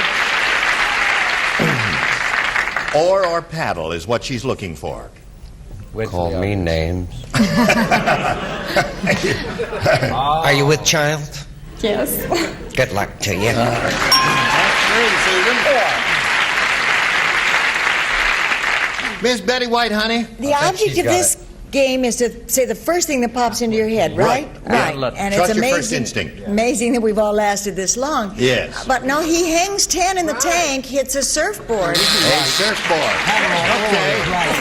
That's 3 for her, and let's see how you do with yours, Ron. Sorry. To start the great spaghetti eating contest off with a bang, the judge shot a blank out of a cannon. That's an easy one, isn't it? Yes. Did you hear that, Ron? To start the great spaghetti eating contest off with a bang, the judge shot a blank out of a cannon. Charles got that all by himself without any help from me. All right, now we'll come over to Ron. To start the great spaghetti eating contest off with a bang, the judge shot a blank out of a cannon. Meatball.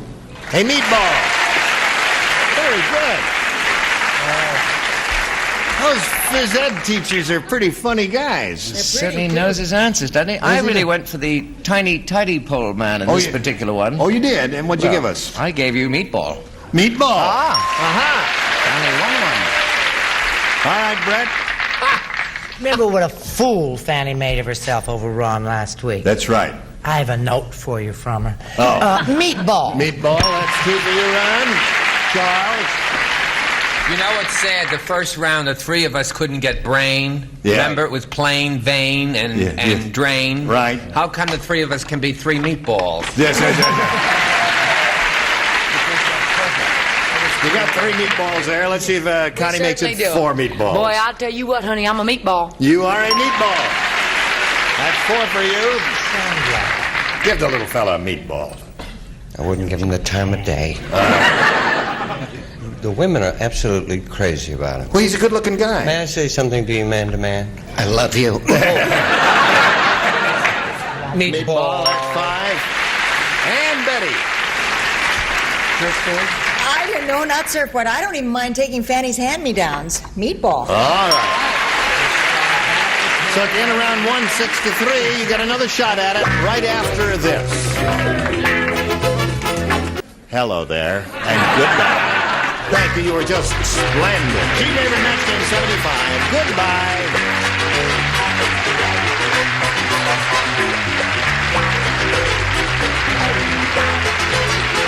This is Johnny Olson speaking for Match Game 75, a Mark Goodson, Bill Todman production. Stay tuned for musical chairs next over most of the CBS stations.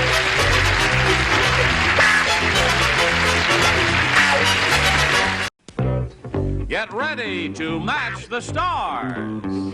Bert Convy, Brett Summers, Jack Carter, Fanny Flagg, Richard Dawson, and Ann Elder as we play the star-studded Big Money Match Game 73.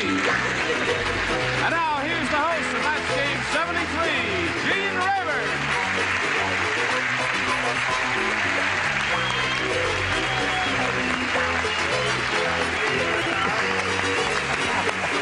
Hello there. Thank you, Johnny Olson. How are you, John? Good. Everybody okay over here? Yes, sir, Gene, you betcha. Can I place a bet with you, Gene, if you're ready? We say hello to our regulars and those who are not here with us all the time. We're happy to have all of you here. I know those of you who watch this show on a daily basis are used to seeing Brett Summers. I hope you watch her when she's on Sunday nights on CBS in the new Perry Mason show. Is that fun? Cute thing. Yeah, it's easy. It's easy. And fun is easy, and easy is fun, and I'm sorry. It's not a good day for me, Gene. All right. I've noticed that. Brett and Bert. Brett and Bert. Brett and Bert. Do you remember us? He's engaged in a thing called what, the Snoopy Sisters? No, please, don't pick on me now. It's the Snoop Sisters. Okay, whatever that is, that's what he's doing. No, it's a mystery show with Helen Hayes and Mildred Natwick, and they're delightful. Oh, that is terrific. Yes, it is. I love Helen Hayes and Mildred Natwick. Now listen, we got to get a close shot here of Fanny. I love his suit. I have a mad desire to play checkers. What does that mean? Now listen, I don't know whether... Can you see that she's got a saying on her chest? Can you see what it says? No, can I take a look, though? No, I'll read it to you. It says... While you read it, I'll sing 2 choruses of She's a Grand Old Flag. Well, what it says there, it says poor little rich girl. Yes. I'll buy that. It was given to me by my accountant. Oh, okay. All right, we've got all that straightened out. Let's say hello to our two players here, Colleen Kranz and Richard Volzing. How do you feel? Just fine. Richard's a current champ. He's won one game. He has $350 to his credit. You almost didn't make this show, huh? He came out here partially clothed, and he forgot his tie, is what I'm trying to say, and he just got it on in the nick of time. He's being challenged by Colleen Kranz. The game ended in a tie. We went to a tiebreaker. She answered her 3 questions, and we're going to get to his question right after we get to this. All right, here we go. We're going to push this button here. You must match 3 celebrities to stay in the game. 4 will win it for you. You ready? Yes. Okay, here we go. Everybody plays. Tom blanked in the wishing well. Come on, I'll pull yourself together. It's a serious show, folks. It says here, Tom blanked in the wishing well. Go ahead, little rich girl. All right. I don't know. Tom blanked in the wishing well. It certainly wasn't very nice either. Okay, everybody all set. Brett, ready? Yeah, okay. Now, Richard, give us your answer. Tom blanked in the wishing well. Spit. He spit in the wishing well. I thought he said bit. He said spit. My hearing's going, too. Oh, all right. His answer, Bert, does it match yours? He's trying to match you. I'm afraid to pull up my card. Well, shall I preview your card? You want to preview my card? Let me preview it's not your that card. bad. I said Tom tinkled in the... He tinkled. Well, I'm sorry. Okay. I'm terribly sorry. Moving right along to Brett. This man has children. Yes. That's how I know all about it. Oh, that's right. The kids are doing that all the time. I'm an authority on tinkling. What do you think? He was so drunk he threw up in the wishing well. I think we're going downhill little by little here, friends. Rapidly? Jack? Well, it was a long, hard night. He'd been drinking vodka with prune juice. Those are pile drivers. So first he tinkled, then he threw up, and then he You must match your 3 remaining celebrities to stay in the game. Fanny, may we see your answer? Yes, in honor of taste, Yes. I said jumped. He jumped. So the winner is Colleen Kranz. Congratulations, Colleen. Would you come down? What'd you have there, Scott? Okay. All right. Now you've got the $100 and you stand by for the big super match. Richard, it's been a pleasure doing business with you. We've got $350 for you together with our thanks. Thank you very much. I'm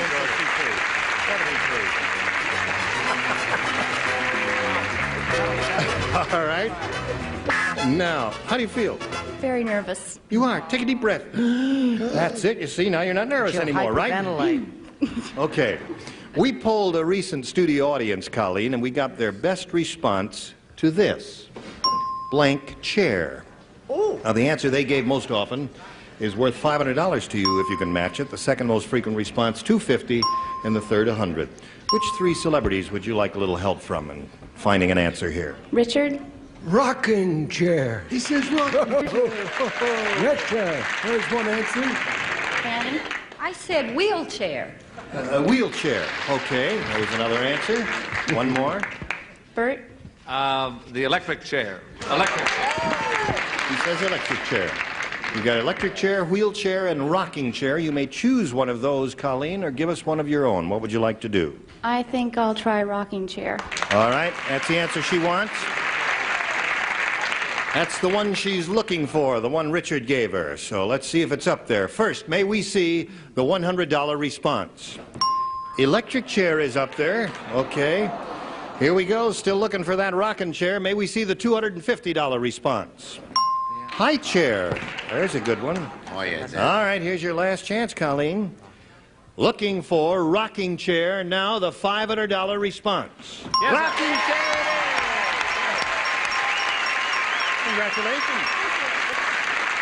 Okay. All right. Now, you've got the $500. That means you're going to play for 10 times that amount now, or $5,000. To collect the amount of money, you've got to match one celebrity on a head-to-head basis. Which one will it be? I think Richard. All right, Richard, you get ready to write. You face me if you would, please, Colleen. And here is the $5,000 question. Cross your blank. Cross your blank.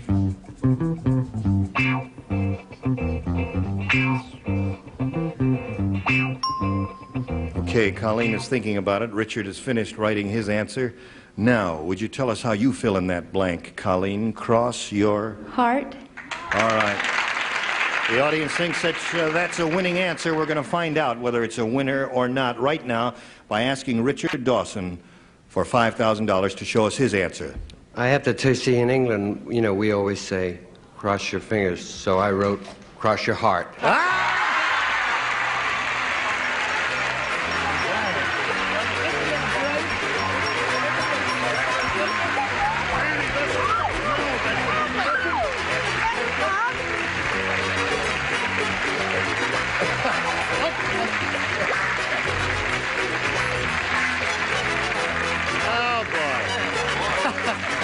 Okay. Now you've got a lot of money. You got $5,600, and you're going to play another game, and that'll happen right after we hear these messages. All right, we've got a new player, so let's give her a warm welcome. Here is Jane Brooks. Hello, Jane. Hello. You know Colleen? Mm-hmm. You know that Colleen is very excited at this moment, but we give her a chance to catch her breath, Jane, and ask you to tell us a little bit about yourself. Well, I'm from Alameda, California, and I'm a retired school teacher, married to a school teacher who's not retired, and I have 2 little girls. All right. Why did you retire? To have 2 little girls. Oh, okay. Good reason, right? A room full. Because she was 65, Jane? No, she's early retirement, we call it. Now, Jane, you know that you and Colleen will be answering questions, trying to match our 6 celebrities, and the one who does that most often at the end of the second round will be the winner and has a chance to go on to the super-duper match. Are you with us, Colleen, there? You're not with us there? I'm spending my money. Oh, you are? All right. Let's start another game right now by asking Jane to make a selection. I'll take B. B is what she wants. This it is. For you, folks, here we go. Dr. Welby said... Enjoying it yourself? It appears I've run out of tongue depressors, so if you don't mind, I'll use my blank.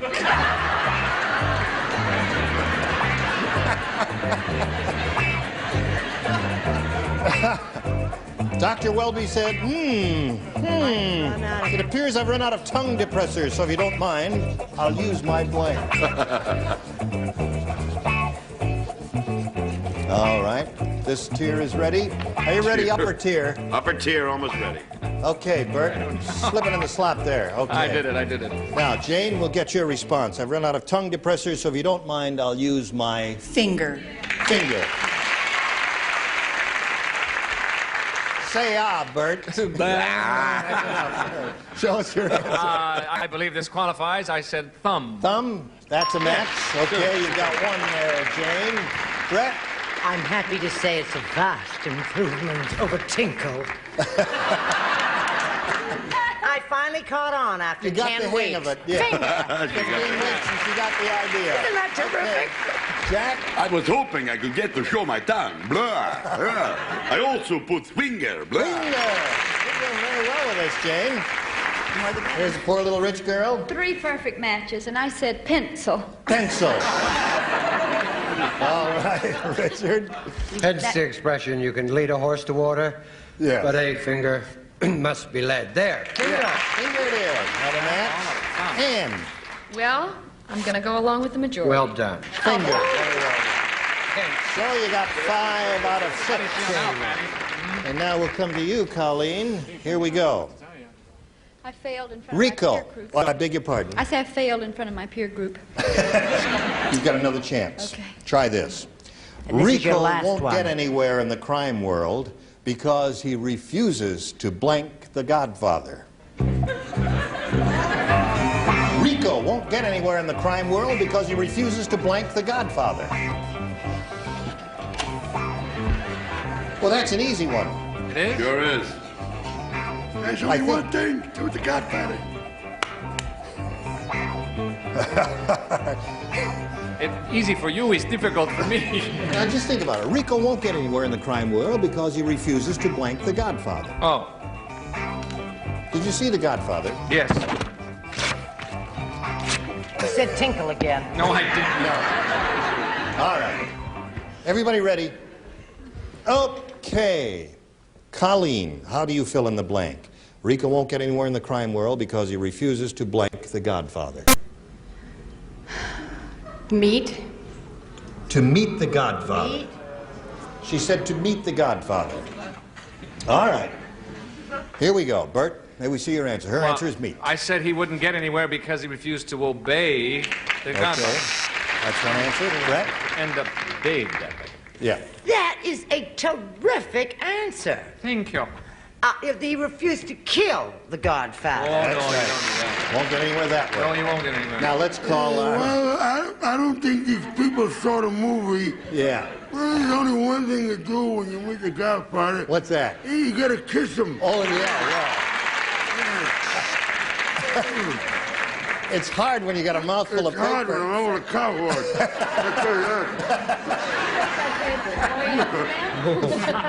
All right. The food shortage is getting bad, isn't it? All right, Fanny, what do you say? Following right along, I said he refuses to read The Godfather. You sure you got on the right show? I think that's cute, Fanny. It's cute. All right. Can we get her back on password? Immediately. Richard, what do you say? She thinks this is down the shore. You're doing excellent work. El Kisso. Kiss.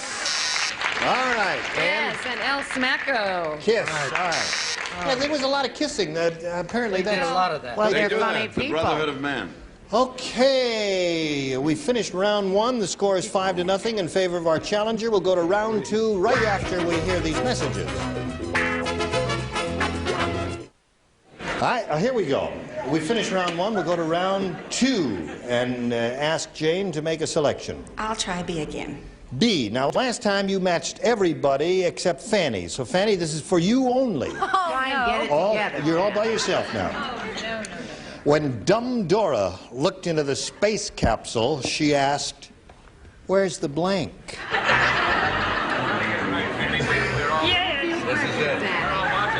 No, it's all right. Don't be nervous, Snap. No, Fanny. Oh, it'll never work. I graduated high school. Okay, put it in a little Why slot don't we there. fly the flag and get out of here? All right. She's finished with her answer, Jane, so we call on you for yours. When Dumb Dora looked into the space capsule, she asked, "Where's the blank?" I've always wondered where the potty was. Potty? The toilet. Yes. Yeah. Doesn't her Bathroom, mind you say, run so, in yes. a dirty way? Yes. What do you say? I said, where's the bathroom? There's a match. We got them all. Terrific. You have redeemed yourself. Now, you've got to match everybody to stay in the game because she's got a perfect score here. All right, here we go, folks. Janet said, we haven't had Janet yet, but here she is. Janet said, "I'm worried about Henry. Last week he started using my hairspray. This week it's my blank." I'd be worried about Henry, too. Janet said, "I'm worried about Henry. Last week he started using my hairspray. This week it's my blank." Yeah, that's right. Oh, change your mind. You're allowed because you're a lady. Well, I know. All right, here we go.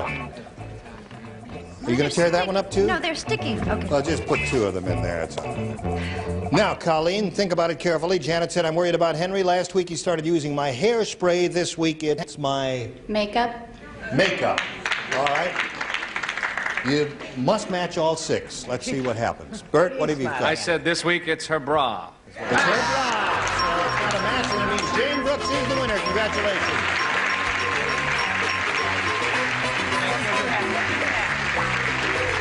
So there's $100 for winning the game. And we'll get back to you, Jane. You collect yourself to there. We got to say goodbye to Colleen Krantz. It's been a pleasure meeting you. Thank you. You've got $5,600. Thank you. Let's say goodbye to Colleen Krantz. Thank you, Colleen.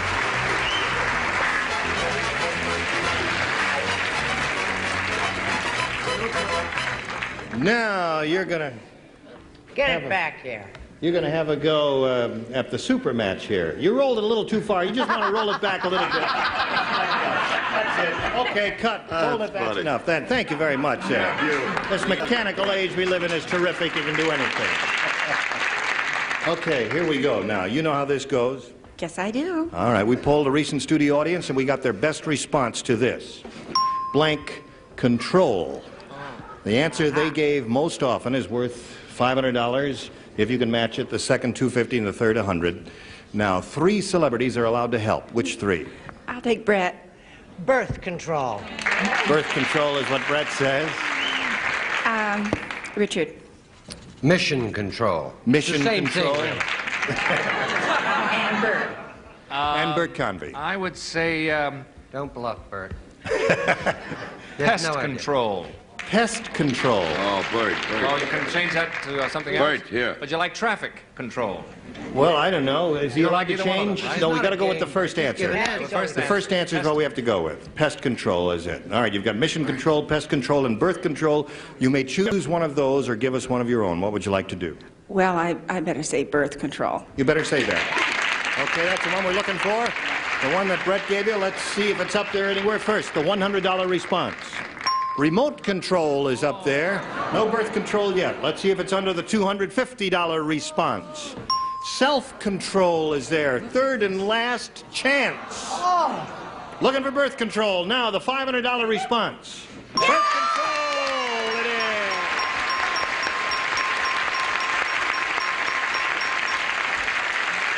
Okay. That means you're up to $600 now, and you're going to play for 10 times $500 or $5,000. To collect that amount of money, you must match one celebrity. Which one will it be, Jane? Bert. Bert Convey, you get ready to write. You face me, if you would, please, Jane. Here is the $5,000 question. Blank square. Blank square.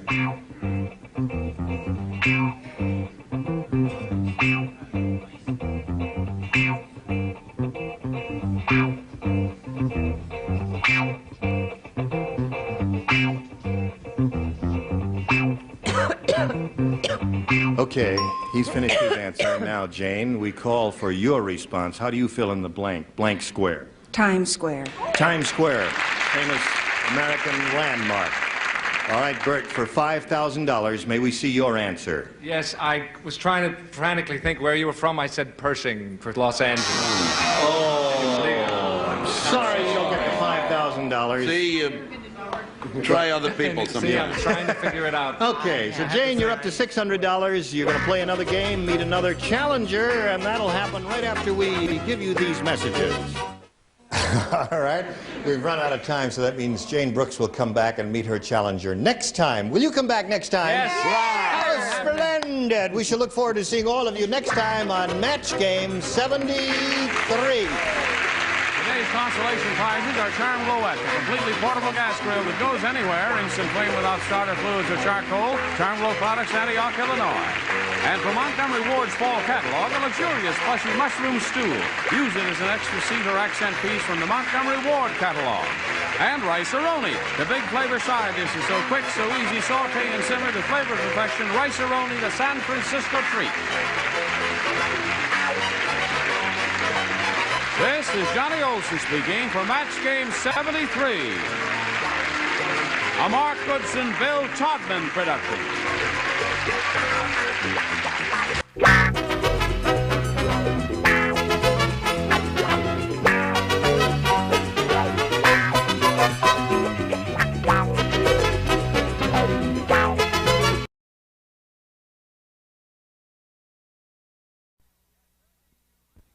Get ready to match the stars from Trapper John, Charles Siebert, Brett Somers, Charles Nelson Riley. From Vegas, Phyllis Davis. From Mork and Mindy, Robert Donner. And Marcia Wallace. As we play the star-studded Big Money Match Game. And now here's the star of Match Game, Gene Rayburn.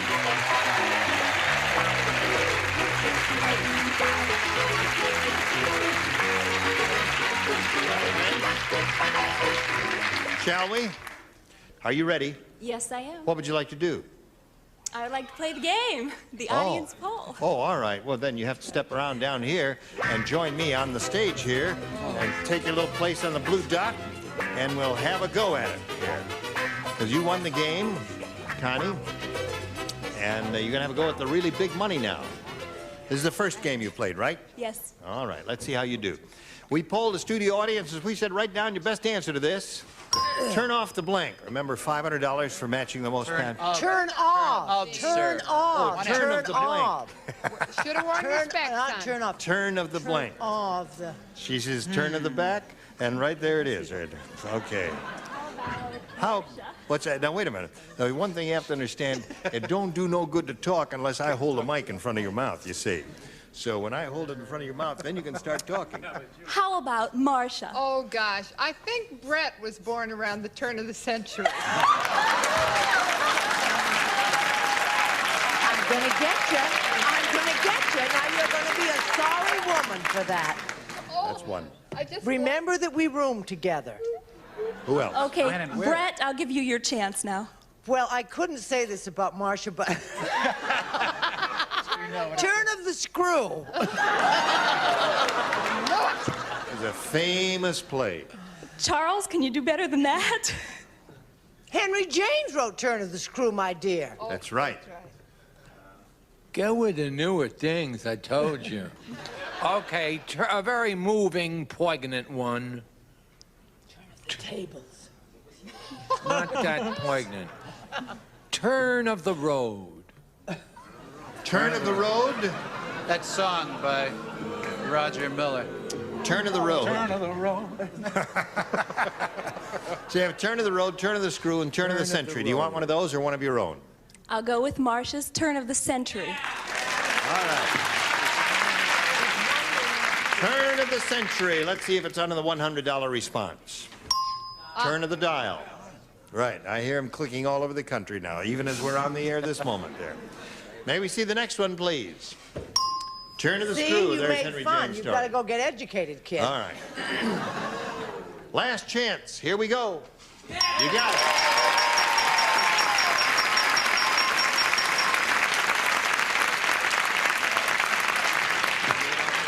Now, Connie, you've got the $500. That means at least you'll play for us 10 times that amount, or $5,000. However, remember, you will spin the wheel, and if you get lucky, you will play for $10,000. Step right up here, and can you reach that peg right there? Give it a spin, and away you go.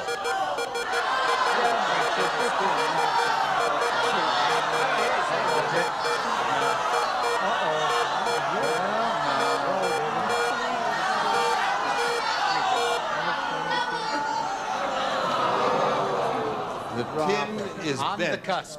Yeah, you were on the cusp. That's right, Robert. You bent the... that's Robert. Oh, that Robert. Oh, there's Robert down there. Bob, as we like to call him. Yes. Okay, step right down here if you would, please. Okay. And here we go. No, on her. You sit here. Robert, she's a parson's I'm just wife. a Be flip. careful. I'll do a twist. Are you ready? Yes, I am, sir. Okay, Bob, here we go. Good luck. Blank paints. P-A-I-N-T-S. Blank paints.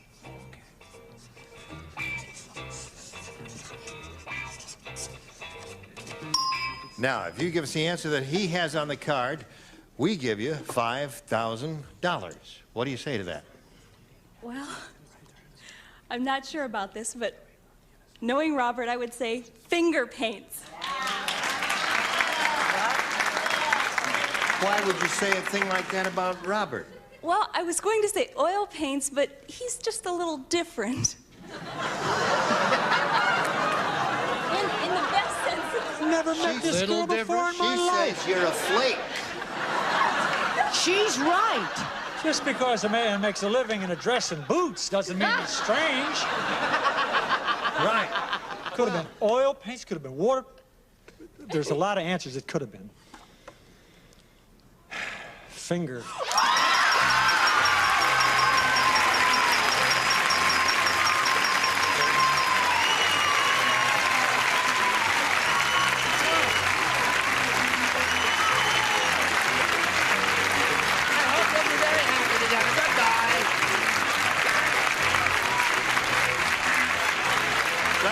Got a total of $5,500. Congratulations to you.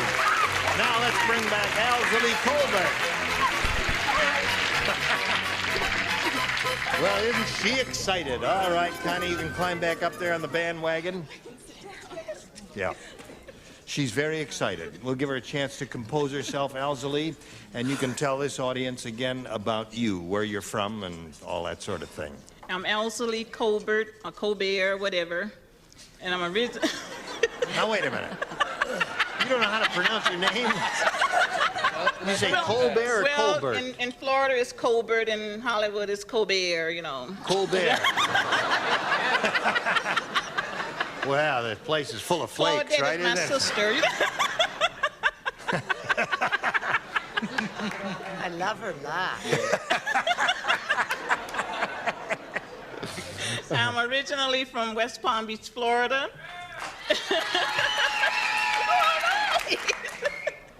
And I work for the LA Unified School District. LA Unified School District. Yes, and I love to sing and tell nasty jokes. All right. While you are watching this commercial, she is going to talk to me.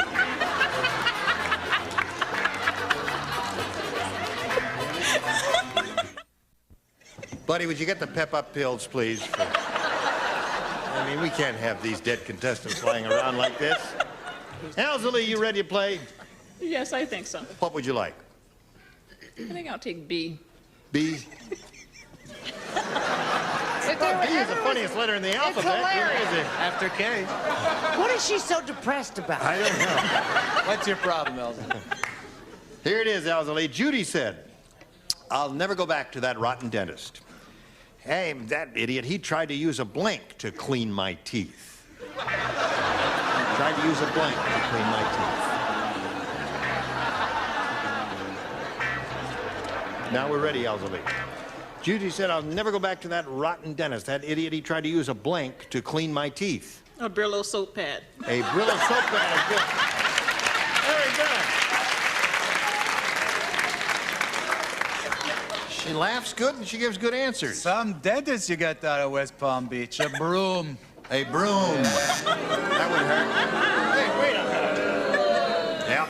The little darling is obviously too smart for the room. I said dust rag. Dust rag. Brillo is excellent. Now blow it out your ear. You heard me. I said cold water all. Cold water all. So far, no Brillo over here, or steel wool, or anything like that. No, I said electric sander. Electric sander, that would be painful and stupid of the dentist, too, wouldn't it? What'd you say, Bob? I don't think they're going to like this one. Whisk broom. Whisk broom. Right. They're turning. Now, Bob, you sit down there. You're a major TV star. You get up here and sit down. Don't let them people intimidate you. Right. You tell him, fat lady. That's right. You moved me before I even started. Okay, get ready. Mop.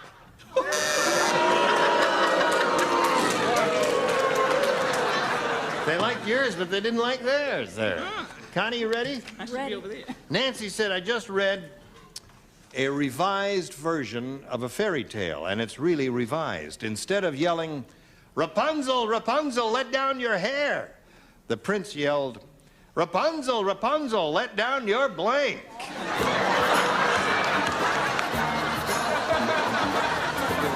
Fairy tale helps. Go ahead, read it aloud.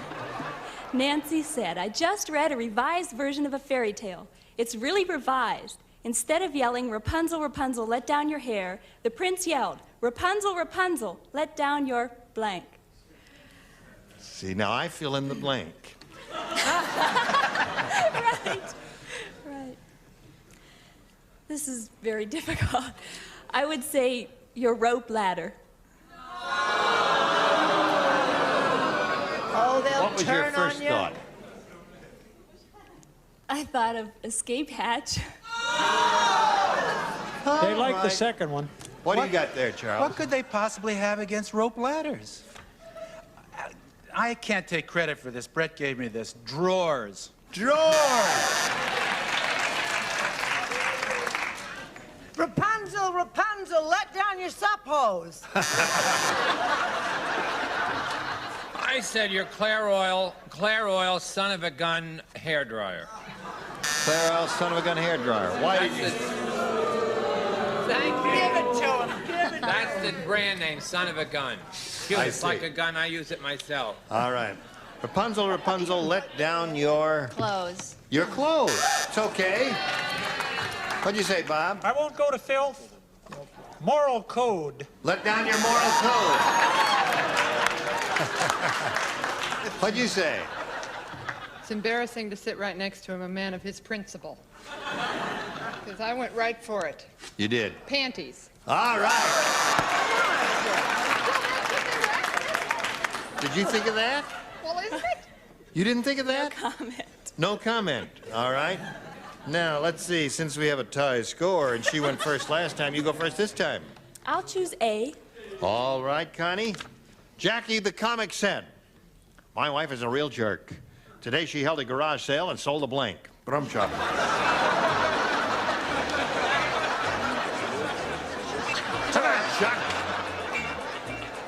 Jackie the comic said, "My wife is a real jerk. Today she held a garage sale and sold a blank." I have 6 chances. The garage.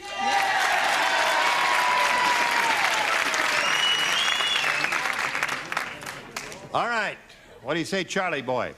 Garage? Garage. Garage. Garage. Okay, Connie, we're now traveling on the same road to stardom. Garage. Okay. Car. The car. Had a garage sale and sold a car.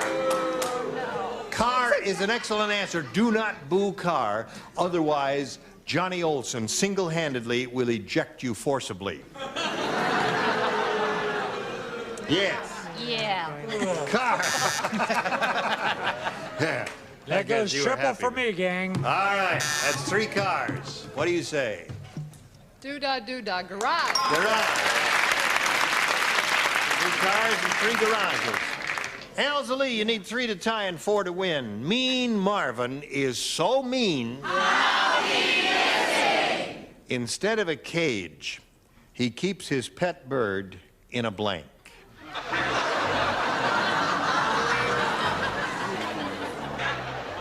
Ready? Yeah. Well, don't stare in space that way. Mean Marvin is so mean, instead of a cage, he keeps his pet bird in a...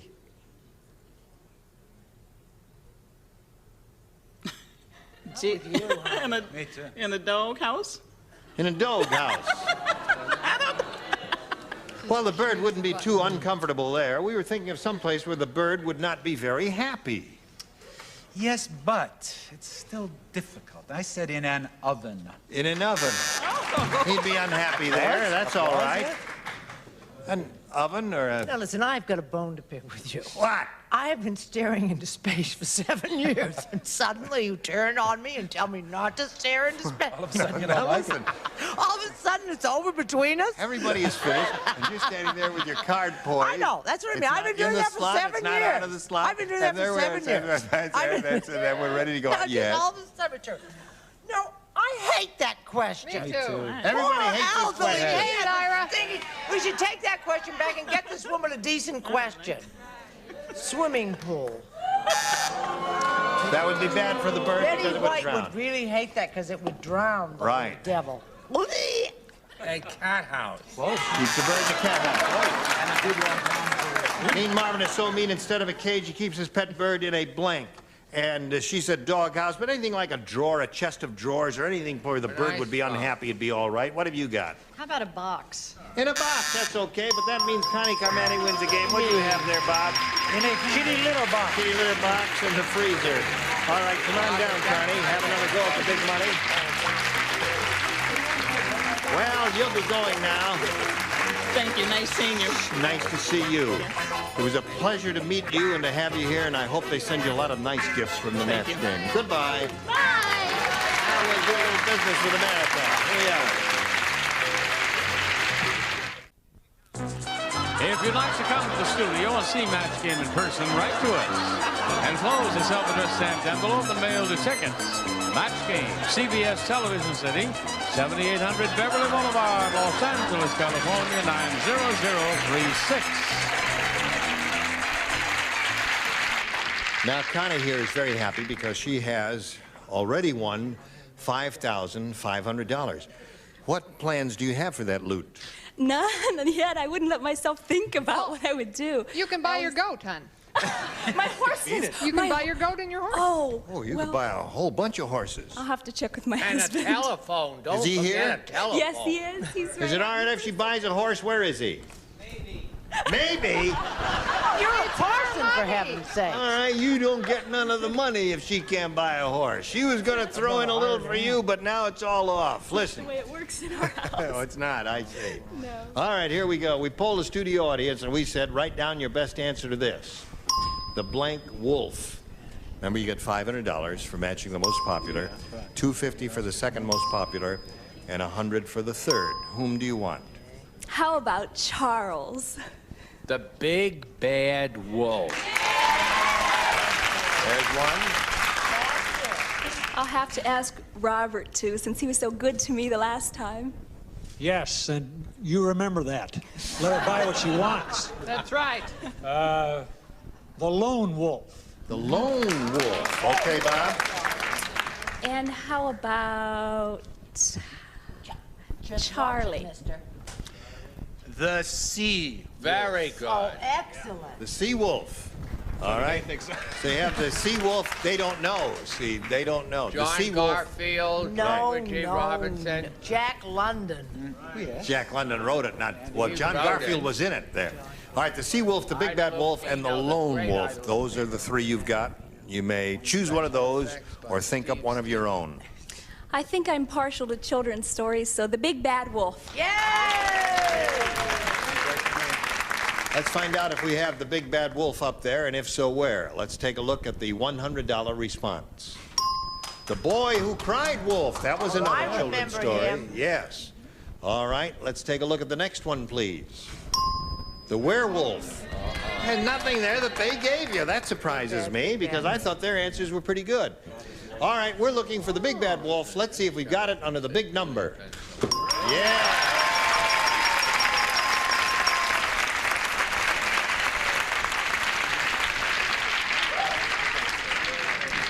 Very good. Connie, you now have another $500 that gives you in cash. Listen, everyone in Hollywood, all over the place, Reverend. Now, you have a total of cash in hand here of $6,000, and you can play for another $5,000 right now and end up with a total of $11,000 if you get another. Good luck. But you could you could end up with a lot more than that. You could end up with double it. 15,000. You can get a whole 16,000.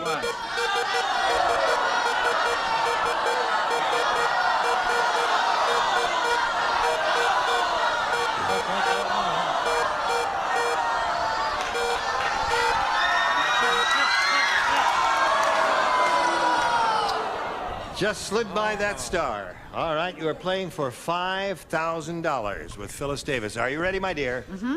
All right, face me, and this is it. Blank vegetable. Blank vegetable.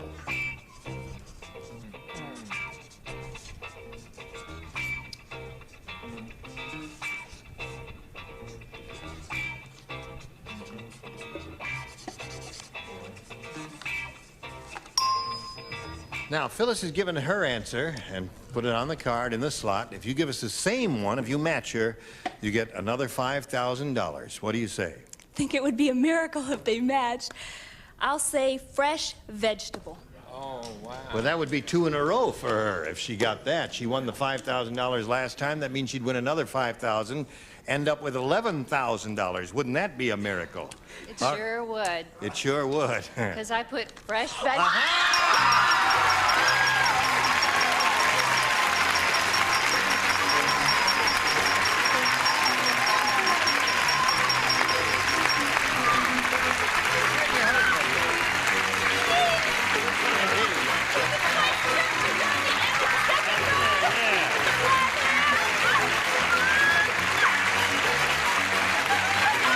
You can buy all the horses you want.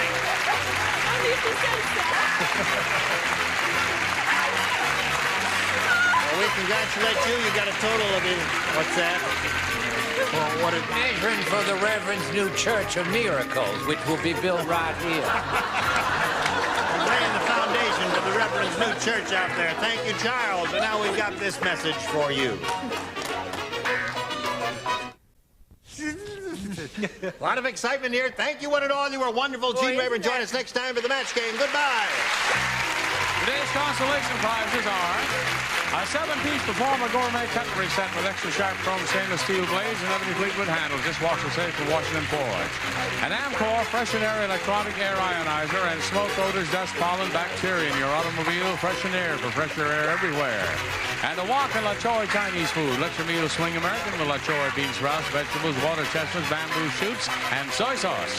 And a Betty Crocker cookbook can make someone happy with new improved Super Moist. Now, even better than before, other cakes may be moist, but they're not super moist. And a honey dish and pure sous vide honey. No synthetic or artificial ingredients. You haven't tried honey till you tried the natural goodness of sous vide honey. And a baby bath and changing pad plus diaperine baby washcloth. Moisture packed towels for lanolin to clean and condition. Keep your baby better than clean with diaperine. And a pen and pencil set and liver snipes. Treats for dogs with real liver. No wonder dogs really love them. Liver snipes.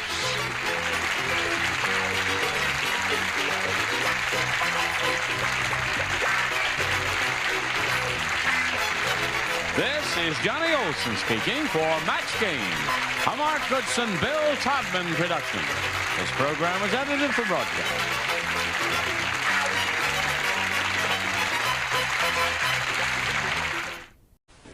Get ready to match the stars. Bill Daly, Brett Somers, Jack Carter, Judy Carr, Richard Dawson, and Fannie Flagg as we play the star-studded Big Money Match Game 73. And now here's the host of Match Game 73, Gene Rayburn. Thank you. Hello there, Brian. Hi, Johnny Olson. How do you do? Oh, really? What are you doing? I got you one more. Jack, Jack Carter is quite an artist. Hold a minute, I got you right there. Here you go. All Okay, right. there it is. Isn't that terrific? Did you let him get a shot of it there, Livy's here? Lord knows I tried. It's a big finger. You is what can it is. tack it up in your thumb. Who lives there? Are you with us? Certainly. Yes. Sure. What, you and Richard did a radio show recently. Oh, yeah. Hollywood Radio Theater. Yes. Fabulous thing. Drama? Yes. Has it been on? Has it been on? Yes, it will be on by the time that we're on. Oh, I'm sorry. Yeah. Well, it's all right. But it's a fun thing they've started. It's Good. it's a I'm nice all thing. for that. I think it's a marvelous idea. Back to plays on Yes, radio. yes. All right, let's get on with this play. Should it ever come on again, though, I'll tell you. But And say hello to our current champion, Mr. Brian Bradford. Hello, Brian. Brian's won 3 games. He's got $1,150 to his credit, and he's doing okay, right? So, yeah, great. That's great. What are you going to do next? I don't know. If I can just remain alive here. All right, we'll tell you what happens next right after we pass along these messages to you. Okay, here's Brian Bradford, who did very well in the first part of the super match and the audience match. He won the $500. Now that means, Brian, you're going to play for 10 times that amount, or $5,000. To collect the $5,000, you must match one celebrity on a head-to-head basis. It has to be an exact match, and it's time to choose that person now. Fannie. Oh, Lord. Fannie, you are chosen. All right, are you ready, Fanny? Get ready to write, and Brian, you will face me. I'll get the $5,000 question. Please write your answer to this, Fanny. Pot blank.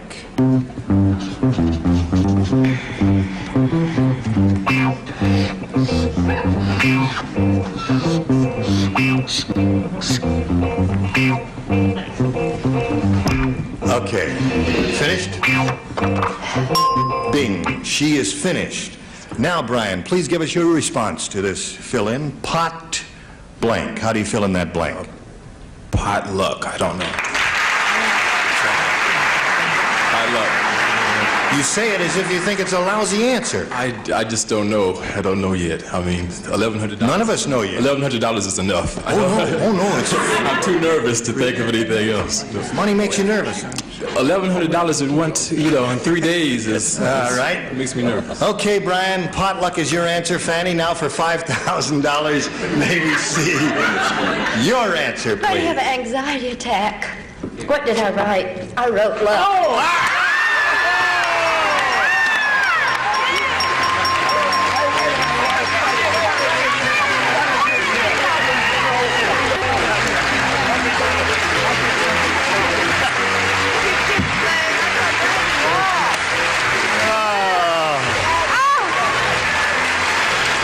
Terrific. Put her there, Brian. Well done. Okay. Listen, he picked your pockets while you're up there being congratulated. I think you can afford it now, right? You are a lot richer. You got any plans for that money, Brian?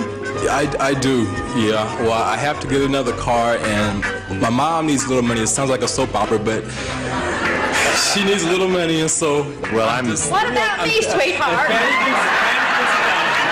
You Southerners always want to move in.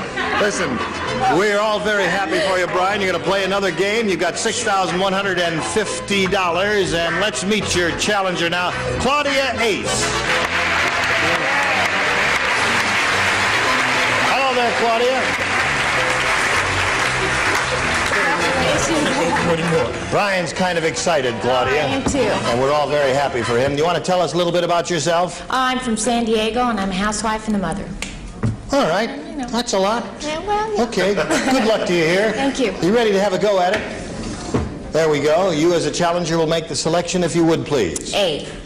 Claudia wants A. If you're ready to play, we'll have a go at this. George Washington said, "My false teeth are made of wood. The only trouble is that they're always getting blank."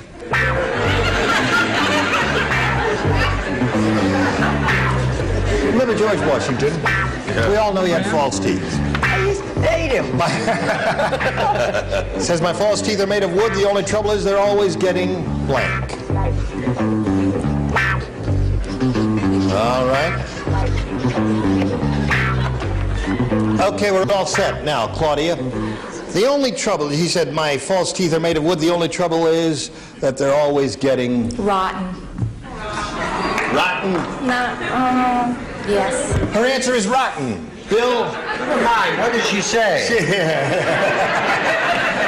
Rotten. How about you, sir? As Charlie McCarthy once said, my teeth are getting chipped. Chipped. Okay. Why Charlie McCarthy says? He said that. I know you didn't say anything like that. Don't blame it on Charlie McCarthy. What do you say, Brett? I say splinters. Splinters. Oh. Okay. Rotten is her answer, Jack? Man never lied. He had little worms in his mouth. Termites in his teeth. Termites! What happened? I did something right? That's a good answer. The audience likes your answer. Oh. What do you say, Judy? Actually, I've got the English termite is woodworm. Well, yeah, if she had said termites, we would have matched woodworms Right, with it. yes. But you see, she didn't say But that. I'd there. right, get it. Okay, how about you? She almost did match Jack. That's right. It was close. Oh, yeah, I said chipped. Chipped. Now let's hear it for chipped teeth, folks. All answers. Your answer's rotten, too. That's right. What do you say? Do you know that Brett is my idol? And I matched her, and I said splinters. Splinters. So, Claudia, you did not match one celebrity with that, and now let's see how Brian does with this. Everyone plays. The stewardess lost her blank over the Rockies.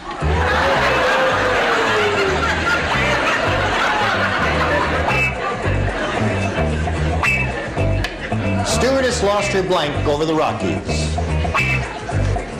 Brian is thinking about that. I thought about it a lot of times going on. Study and thought here. Looks like Rodin sculpture. I give up.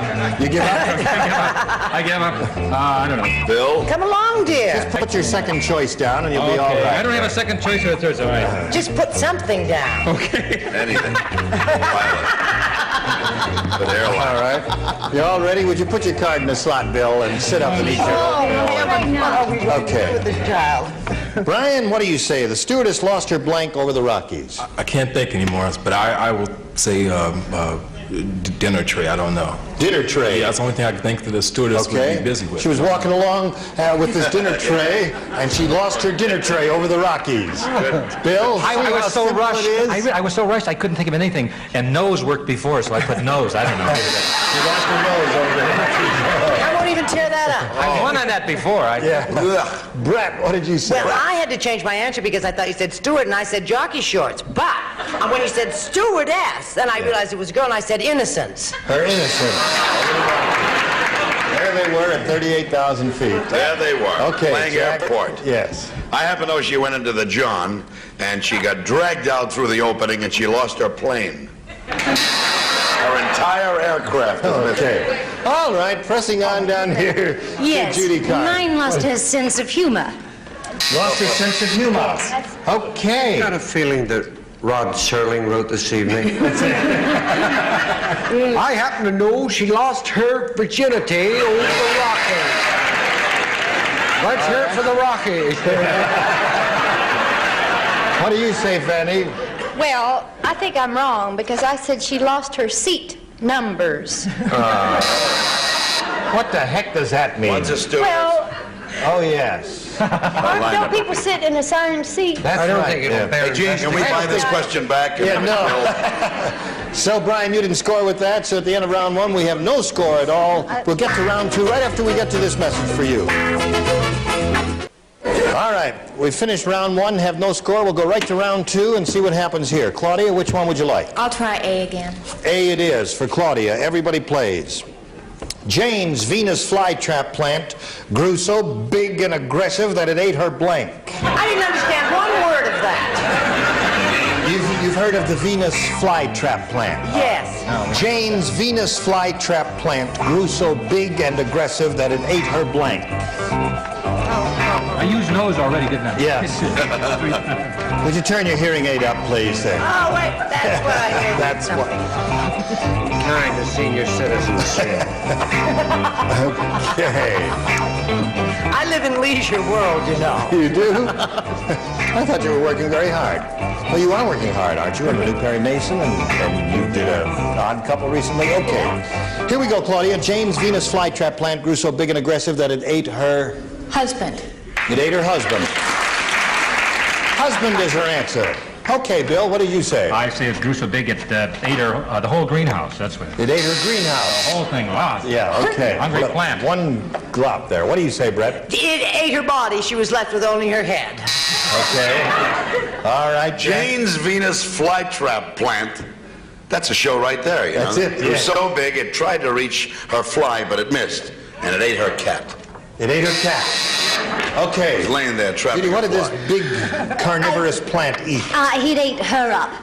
Ate her up. Okay. Husband is her answer. What's yours, Richard? This can go on no longer, this madness. Husband! Okay, Fanny. Well, I said it ate her dog. It ate her husband's a dog, but it's not going to matter. Don't tell Betty White. We do love our dogs and cats. All right, Brian. 1 to tie, 2 to win is all you need. Here we go. Oh, I have to play. Every time Tex, the singing cowboy, starts to sing, his horse starts to blank. Every time Tex, the singing cowboy, starts to sing, his horse starts to blank. Splendid, my dear. You're the first one. Who is that? I'm the second one. You're the second, right? You're the third. You're the fourth. You're the last as usual. Okay. All right. There we go. Bill's light finally went on. And we'll ask for Brian for his response. Every time Tex the singing cowboy starts to sing, his horse starts to... Cry. To cry. To cry, he says. Cry. Yes. What do you say, Bill? I say his horse starts to kick. Kick. All that struggling for kick? Yep. Okay, Brett? Now, that may seem like an absurd answer to some people. Kick? No, cry. Oh. But not to me. Cry. Trying to score. One more crying horse and you win the game. Well, I didn't know how to spell so I wrote it. Winnie. Winnie. Winnie and then he pooed. All right. Judy? Okay, his horse started to yawn. Very bored. I see. Okay. Moving hurriedly along, I say buck. Starts to buck. Okay, and there's What no match I'd there. like to do is run.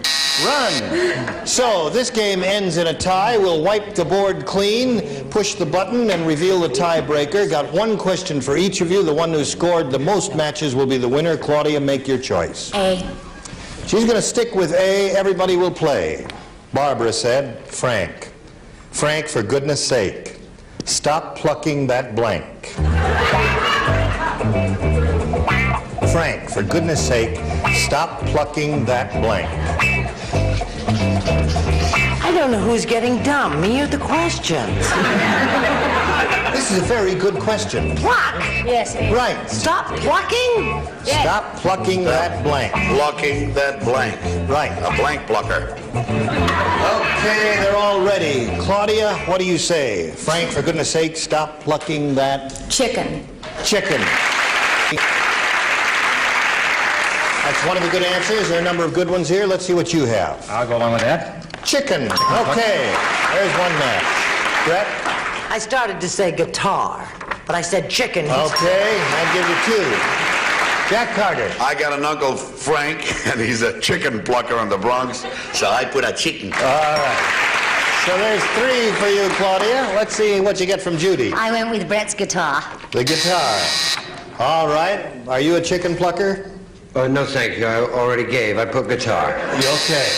Fanny, what do you say? Oh, I'm totally confused. He was a hairdresser, so I put eyebrow. Frank? Aren't you plucking eyebrows? Good thought, baby. Frank, stop plucking your eyebrows? What kind of an answer is that? Okay, so that's three for you, and as for you, you've got one question to go there, and we'll get to that anon. But right now, we've got to get to this. Now, we're in a tiebreaker. Claudia has matched three celebrities with her question, and the one who's achieved the most matches will be the winner. Brian, we've got this for you. Listen carefully. Ethel said to her roommate, I don't get many dates. I guess I'm too blank. Ethel said to her roommate, I don't get many dates. I guess I'm too blank.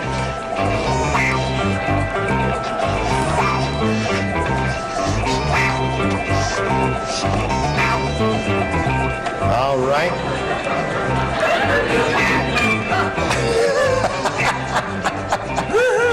All right.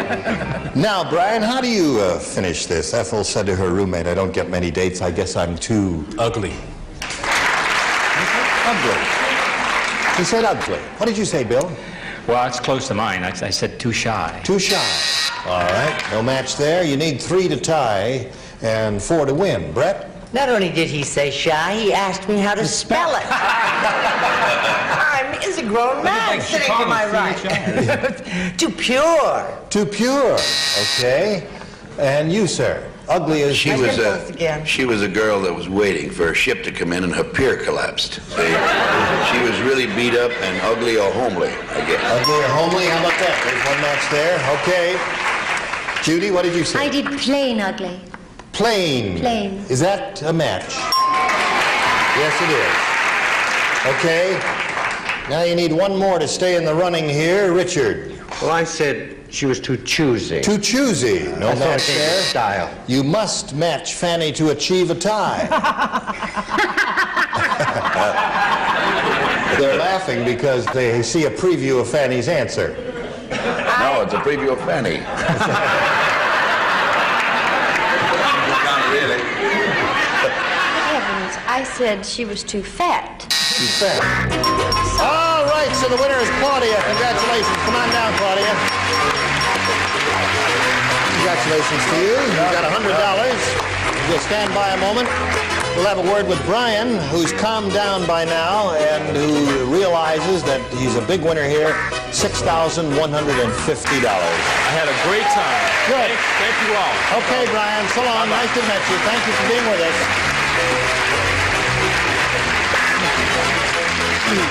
Brian. Blew it. On the shelf back there, Brian, is a picture that Jack Carter drew of you, and it's a very good caricature. He wanted you to have it as a souvenir, Brian, wherever you are, going around and around. Okay. Hello there. Hi there. Now, what did you have in mind? Oh, you want to play this game? Okay. The super. All right, we're going to have a go at the super match here. You know, we polled a recent studio audience, and we got their best response to this. There it is, mind blank. Now, the answer they gave most often is worth $500 to you if you can match it.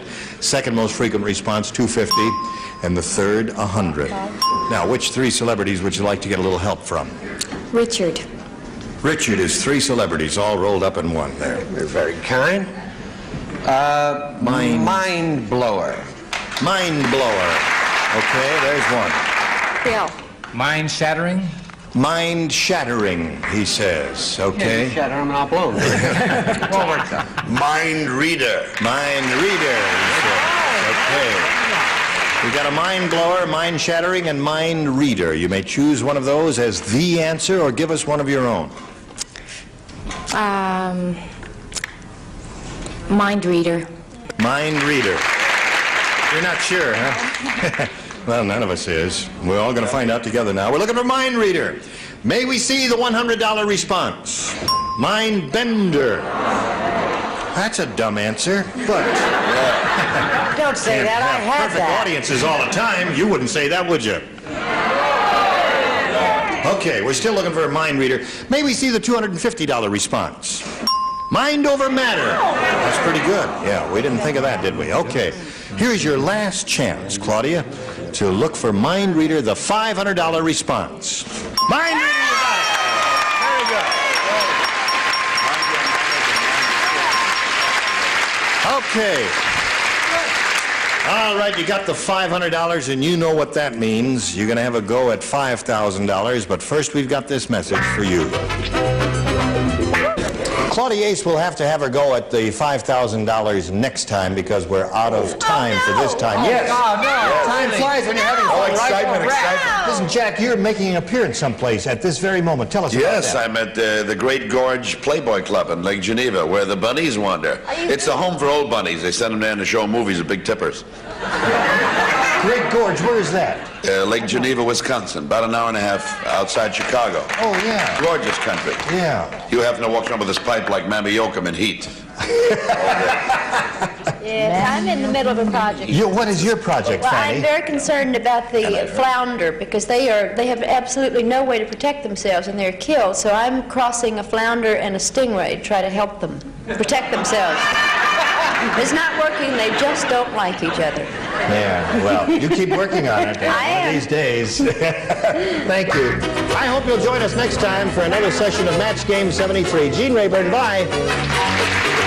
Today's consolation prizes are a Texas Instruments calculator. Add, subtracts, multiplies, divides in the palm of your hand.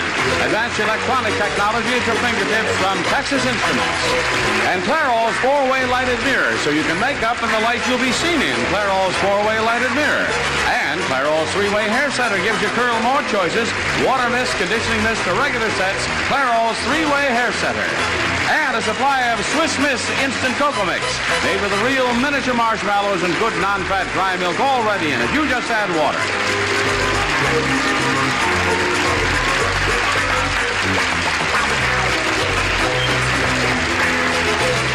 This is Johnny Olson speaking for Match Game 73, a Mark Goodson, Bill Todman production.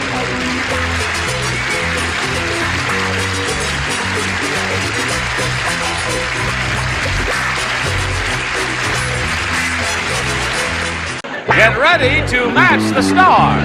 Robert Hedges, Brett Summer, Charles Nelson Riley, Ethel Merman, Richard Dawson, and Fanny Flagg as we play the star-studded Big Money Match Game 76. And now, here's the star skating 76, Gene Raymond.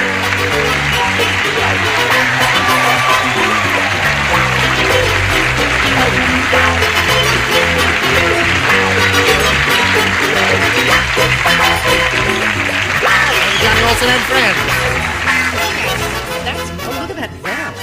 Oh. Sharp. Look at the lining. Double-breasted vestcoat. Oh, sharp as a tack. So, as long as I'm all dressed up, I might as well go to work, huh? Why not? Okay, let's say hello to our two players, Patty Bradford and Jaretta Worden. Ladies.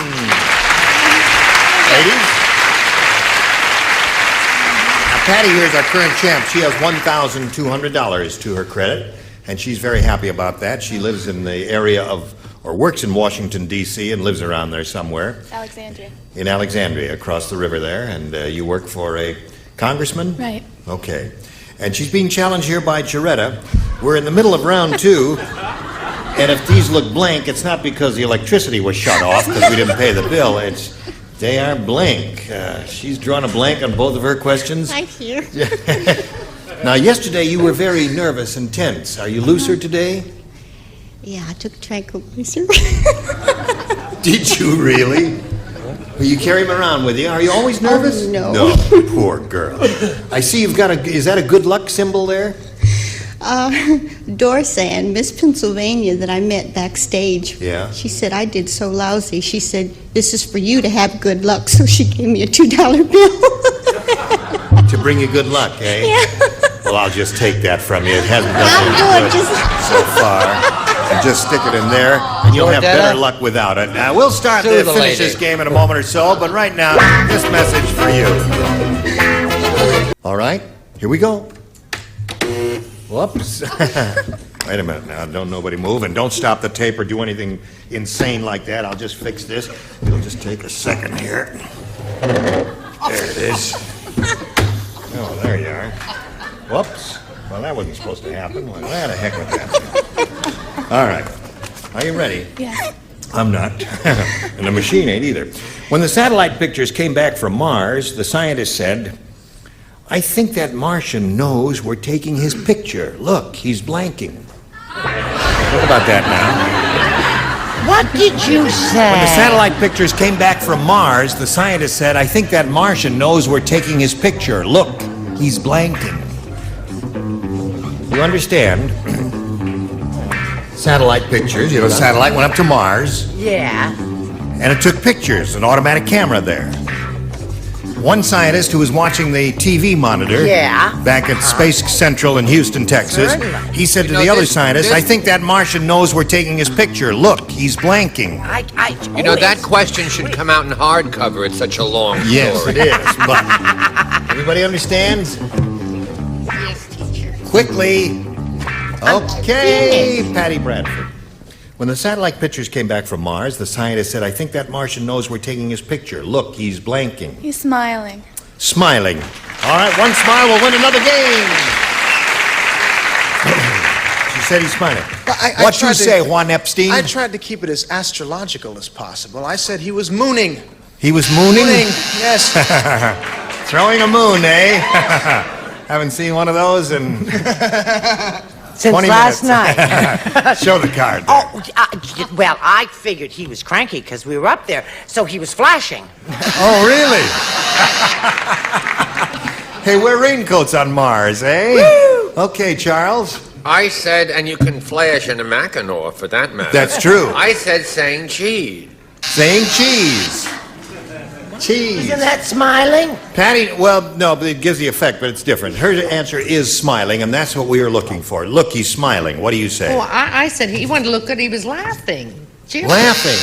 Oh, so close, Patty. And yet so far. Maybe Richard will give you a smile. We're smiling. Ah, too much smiling. When you're smiling. When you're laughing, keep on laughing, 'cause the sun comes shining through. Just hang around there for a minute. Well, Jaretta, I did give her $2. No, I don't want no bad luck $2 bill. You hang on to that, honey. And I hope you have a pleasant trip back to wherever you're going. And you're a sweet, dear lady, and life is going to be good to you. And we've got gifts for you. Jaretta Worden. Goodbye.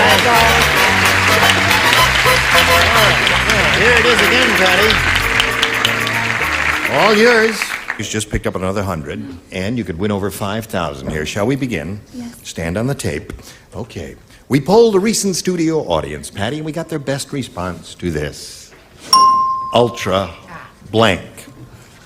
Now, the answer they gave most frequently is worth $500 if you match it. If you match the next one, you get $250, then the third one gets you $100. And 3 of our celebrities are permitted to assist by suggesting answers. Richard, please. Ultraviolet. Ultraviolet, 1. Fanny. Fanny. Ultra chic. Ultra chic. Brett, please. And Brett, Am I number 3? you are number 3. I didn't- But there's still Okay. one good Number one, Brett. Ultra bright. That's okay. Ultra bright, ultraviolet, ultra chic are the 3, Patty. Ultra bright. You want ultra bright? Okay. Ultra bright, you say no? Some say no and some say yes. Well, we're going to. The moment of truth is at hand now. Let's begin by revealing the lower number there. Earl, would you please slide the $100 response? Ultra sheen. That's what I said. No, you said ultra chic. Oh, I meant to Martin say Sheen's brother. Yes. We are looking for ultra bright. May we see the $250 response? Ultra bright, Patty, you got it. Congratulations. There's $250 more for you. You now have $1,550. And those of you in the audience who disagreed with her, what do you say it is? Violet. Sweet violets. May we see it, please? You're right. Why did You're you right. trust me? He is rarely wrong in this game. Okay, so you're going to play for 10 times $250 or $2,500. Now, who do you want? Richard, I've been with him twice. The third time's a charm. Okay. All right. This time I'm going to take you out. Here we go. Ready? This is worth $2,500. Goes like this. Plum blank. Plum blank.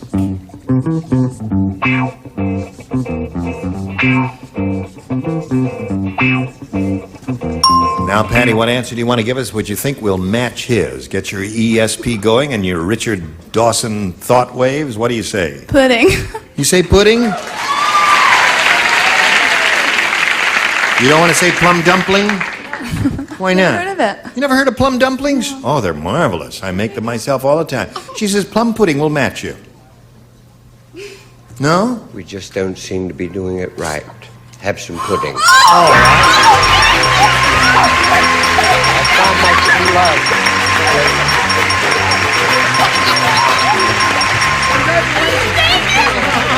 Well, we're bouncing around. Got a little message for you here, friends. Come back and find out how it all ends.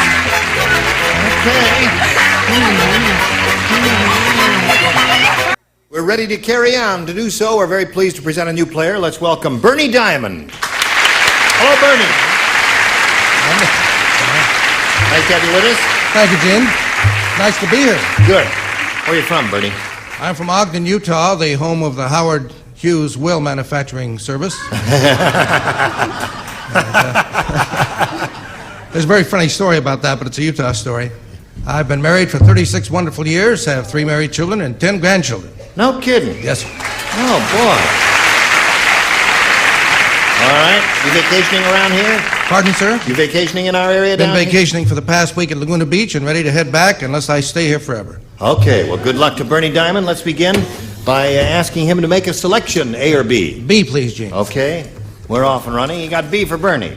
Judy said, I have the dreaded peach pit disease. She said, whenever I eat peaches, pits grow from my blank. Dreaded peach pit. It sounds like an Orson Bean joke, doesn't Say that it? fast. I have the dreaded peach pit disease. Whenever I eat peaches, pits grow from my blank. Gee whizzikers. Oh. Pits grow. Now remember, you're in show business, all of you, including Bertie. Bernie has eyes bluer than Jack Benny's. Yes, and he has very beautiful Blue eyes. Okay, everybody ready in the lower tier? What about you, Juan Epstein? You ready? You got it. Okay. Now we'll come over here to Bernie. Judy said, I have the dreaded peach pit disease. Whenever I eat peaches, pits grow from my... Bottom pit. Or bottom, as the case may be. I see.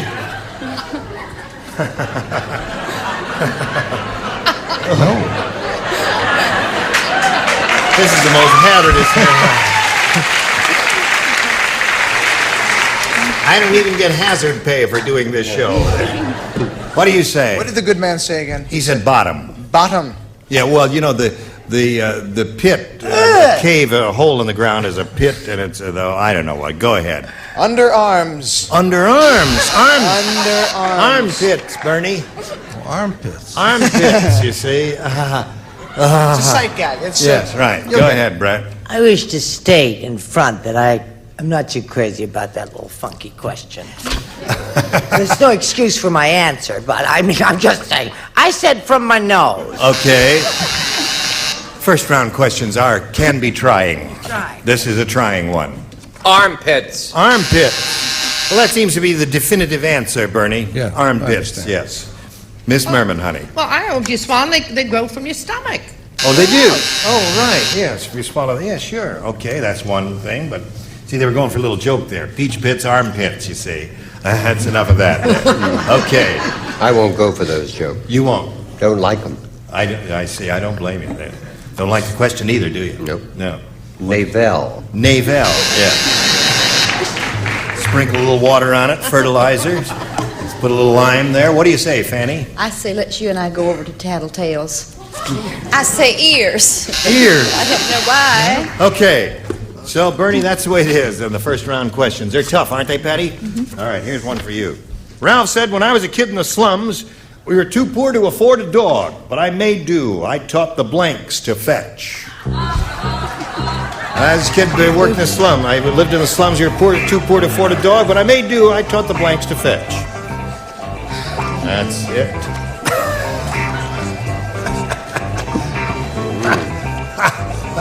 You know anything about the slums? No. Hey, no. Just a country boy from Jersey. I see. All right. Oh, wait a minute. I'm missing one letter. Okay, put it in a slot there. Patty Bradford. Ralph said, when I was a kid in the slums, we were too poor to afford a dog, but I made do. I taught the blanks to fetch. Rats. Rats is good. Now, she came up with the answer. What do you say? Yes, rats to you, Patty. Rats it is. Rats or roaches would be the two good ones. What have you got? Have you got one of those? Well, what about those friendly little roaches? Roaches would be very good, yes. Charles? Thank you, sweetheart. You know every day you say roaches. When the answer should be rats, mice, kangaroos, caterpillars, you always say roaches. Two for Patty? Ethel? Has to Looking be for rats. a rat. Rat. She's looking for a rat. She found one. You know that rat's backwards is star? It is.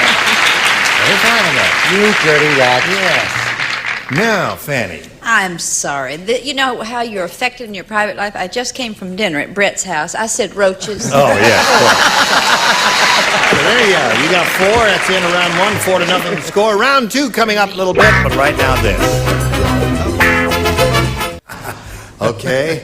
Are you ready to carry on? We'll go to round 2. Shall we do that? Okay. Now, Bernie, it's your choice. I'm going with B again. B again? Yes, sir. All right. He's consistent. B for Bernie. Tinkerbell said, Captain Hook is wonderful. Yesterday he blanked my ears. Captain Hook is wonderful. Yesterday he blanked my ears. That doesn't make sense. I had a question I've been crazy about all week. Captain Hook. Remember Captain Hook? He had a steel question mark at the end of his wrist there. Okay, put it in the slot, and away we go. Now, Bernie, here it is. Tinkerbell said, Captain Hook is wonderful. Yesterday, he blanked my ears. Pierced. Very good!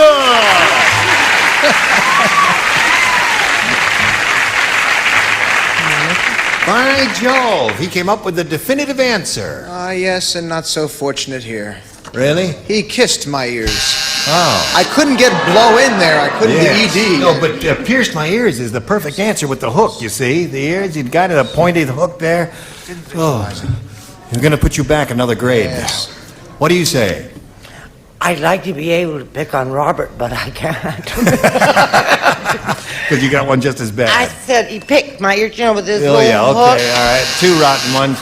Now you got to match everybody else here who's remaining, Bernie, to stay in the game. Charles? Pierced.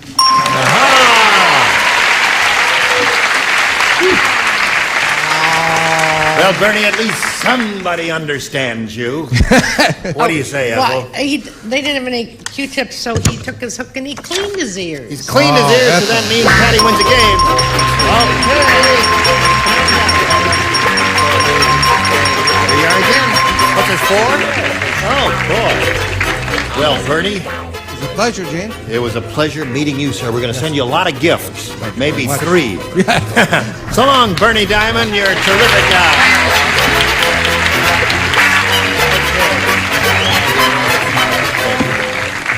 There it is again, Patty. 4th time up here. You just picked up another $100. You got $4,150. You're going to play for over $5,000. Let's begin by pointing out to you that we polled a recent studio audience and we got their best response to this. Blank range, R-A-N-G-E. No R on the end of it. No, Is there? R-A-N-G-E is all it is. You can't see over blank range. Now, Oh, remember, I got it. if you match the answer that bunch of people gave most frequently, you get $500, $250 for the middle one, and $100 for the bottom one. Who do you call on? Richard. You're home on the range. Home on the range. Annie, please. Now, oven range. My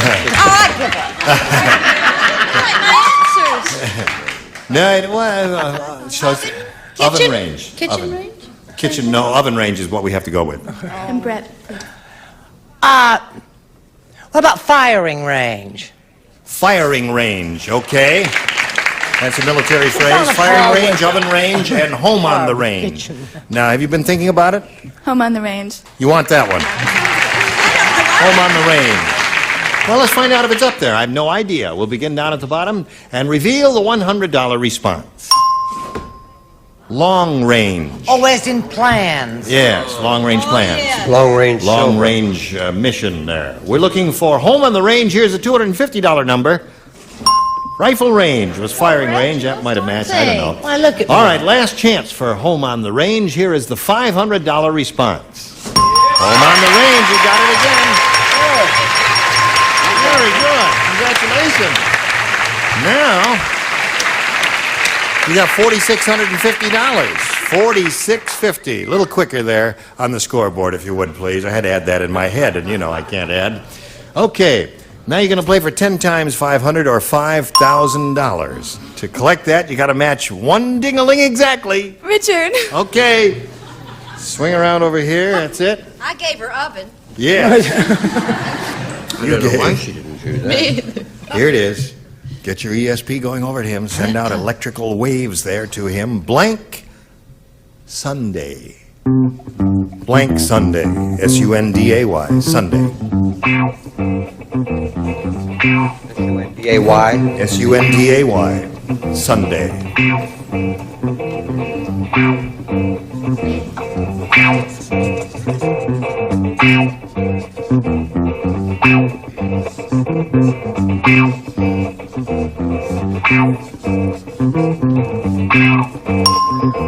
Now, Patty, he's finished. We need your answer. One you think will match his. What do you say to that? Blank Sunday. Never on Sunday. Never on Sunday? Really? Is that the way it is? Okay. Saturday, yes. Sunday, no. Okay, she says never on Sunday. We'll match you. The only day I have off. Just my luck. What did you say, Richard? Well, there were a lot. There were Black Sunday. Black Sunday? I said Easter Sunday. Easter Sunday. That's a good one. What else is there, John? Mostly Easter Sunday? Sunday? How about chocolate Sunday? Palm Sunday? Palm Sunday, yes. Well, there are a lot of good ones. Okay. Chocolate Now, Patty, you've got 46.50, and you'll meet another player later, but right now we want you to watch this. Now, here we go. It's all over. I guess it Aren't you is, glad yes. you came? Yes. Had a good time, did you? Had a marvelous Come back time. next time I sure tomorrow. will. Okay. Yes, my darling. And you, we'll look forward to seeing you, and welcome back, Carter. You bet. Juan Epstein, how does he talk? What does he say? Epstein, he's a pretty good guy. You know, he talks Epstein like is a this. pretty good guy. Yeah, Talks like that. He's a pretty good guy. He's a pretty good guy, yes. Yeah. All right. How do you say goodbye? Do Virginia.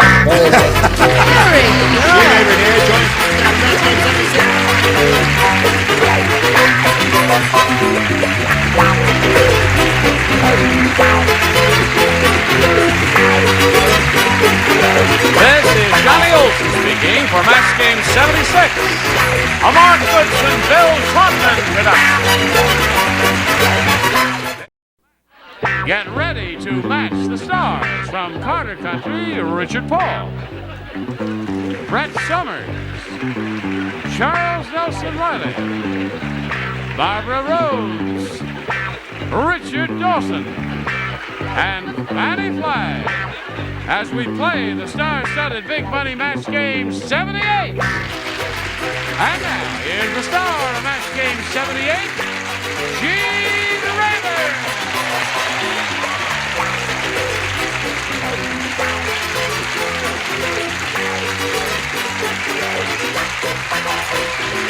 Okay, John, everybody ready? Are you all quite prepared? Is that a new jacket? Yes, I haven't worn this one before. Johnny, you are smashing. And to think we lost India.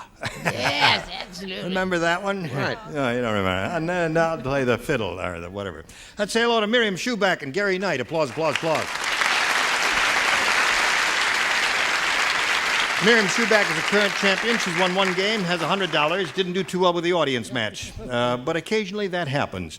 Now she's being challenged by Gary. He's had his first round question matched two of our celebrities. She's had hers, she matched none. Are you both ready to carry on? Yes, sir. Okay, we'll go to round two, the final round, right after this. Here we go.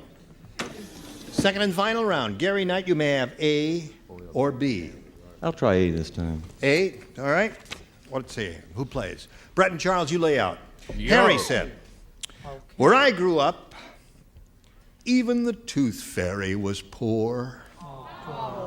Instead of leaving me money, she left a blank under my pillow. Oh.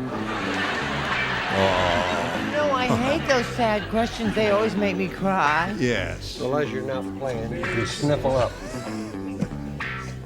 All right. Yes. Splendid. Yes. Oh, that's right. We're twinsies. You have an orange shirt, and I have an orange shirt. That's right. We're all in total harmony. Hello, Gary Knight. Harry said, where I grew up, even the tooth fairy was poor.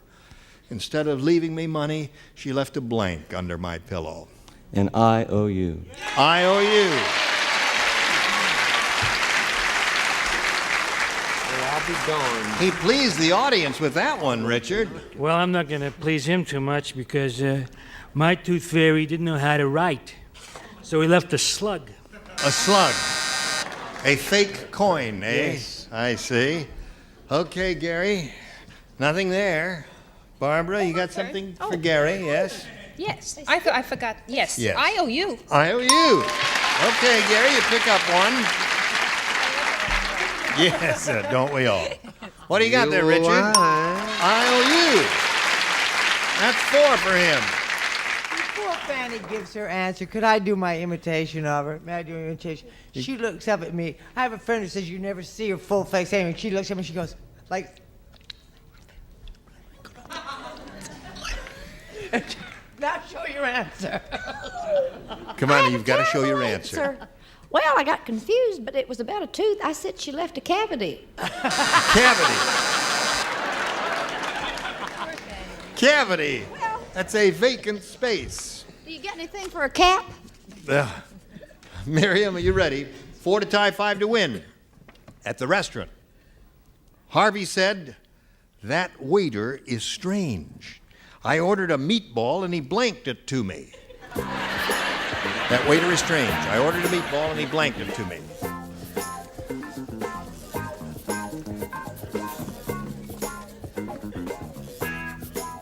All right, everybody's busy.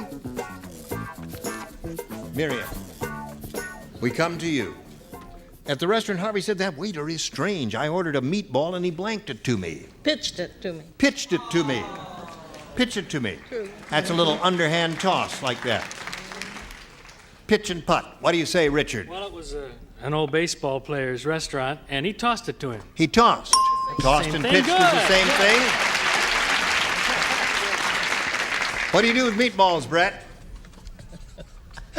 Come on, stop going on the little game here. Pay attention to what's going on. No, what it was Will Chamberlain. He bounced it to him. He bounced it to him. No. Yes, Charles? I don't like the outfit. Roll. He rolled. Rolled is an excellent answer. See, a spherical object, like a bowling ball, a meatball, rolling would be good. Pitching and tossing was also good. Now, you must match the 3 remaining ones to achieve a tie and stay in the game. Oh. She's looking for the answer, pitched or tossed. What have you got for her? I'm not going to mess up at this point. Pitched. Pitched. Okay, score is now 4-2. Richard? Rolled. Rolled. So that means Gary Knight wins the game. What'd you have, Fanny? Threw it all. Okay, to that little spot there on the blue guy. Wait a minute. Miriam, where are you going? You didn't even say goodbye. Yeah, I didn't invite. It's not to you. No, you didn't say goodbye to me. We're going to send you the $100 you won, and thank you very much for being... Now, you better sit down because the thing is going to go around. And when I push this button, it all goes around. Boing. There it goes. You say goodbye, Miriam.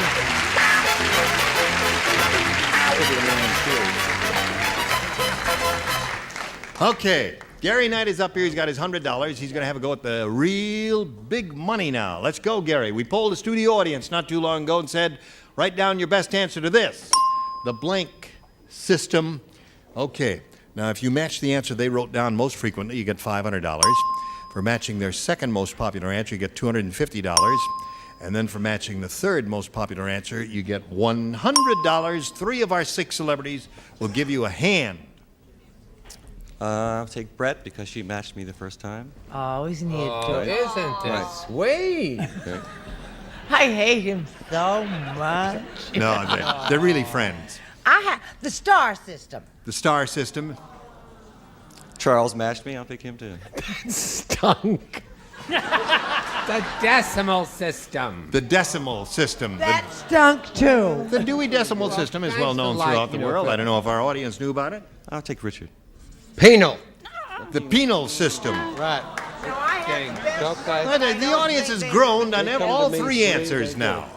Now, you think about it. One of those, or give us one of your own if you'd like. It's entirely up to you, Gary. Penal system, decimal system, or star system. What is your pleasure? Well, the first thing that came to mind was Bell system. The Bell system.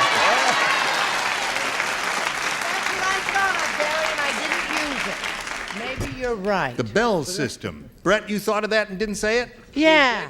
Yes. Anyway, I Bell always go system is for what the we're looking lousy for. answer. He's on his own. Let's look at the $100 response. The judicial system. That doesn't make any sense to me, but we had a bunch of weirdos here that day. Ex-cons. Oh.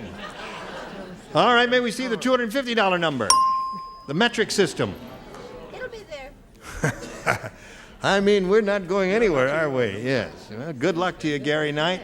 He is looking for the Bell system. Let's see if it's up there. Go! Oh! What a good suggestion. Congratulations. He did it on his own. Very good. Now you're going to play for the $5,000. You have to choose one celebrity and match that person exactly. What is your choice? I'm not going to buck a trend. I'm going to take Richard. Okay, Richard. All right, Penal. Penal, right. Stand on that little blue dot there, would you? And face me if you would. I'm over here. That's right. Thank you very much. Good luck to you, Gary Knight. You got $5,000 riding here. You ready, Richard? Ready. Here it is. Star of blank. Star of blank.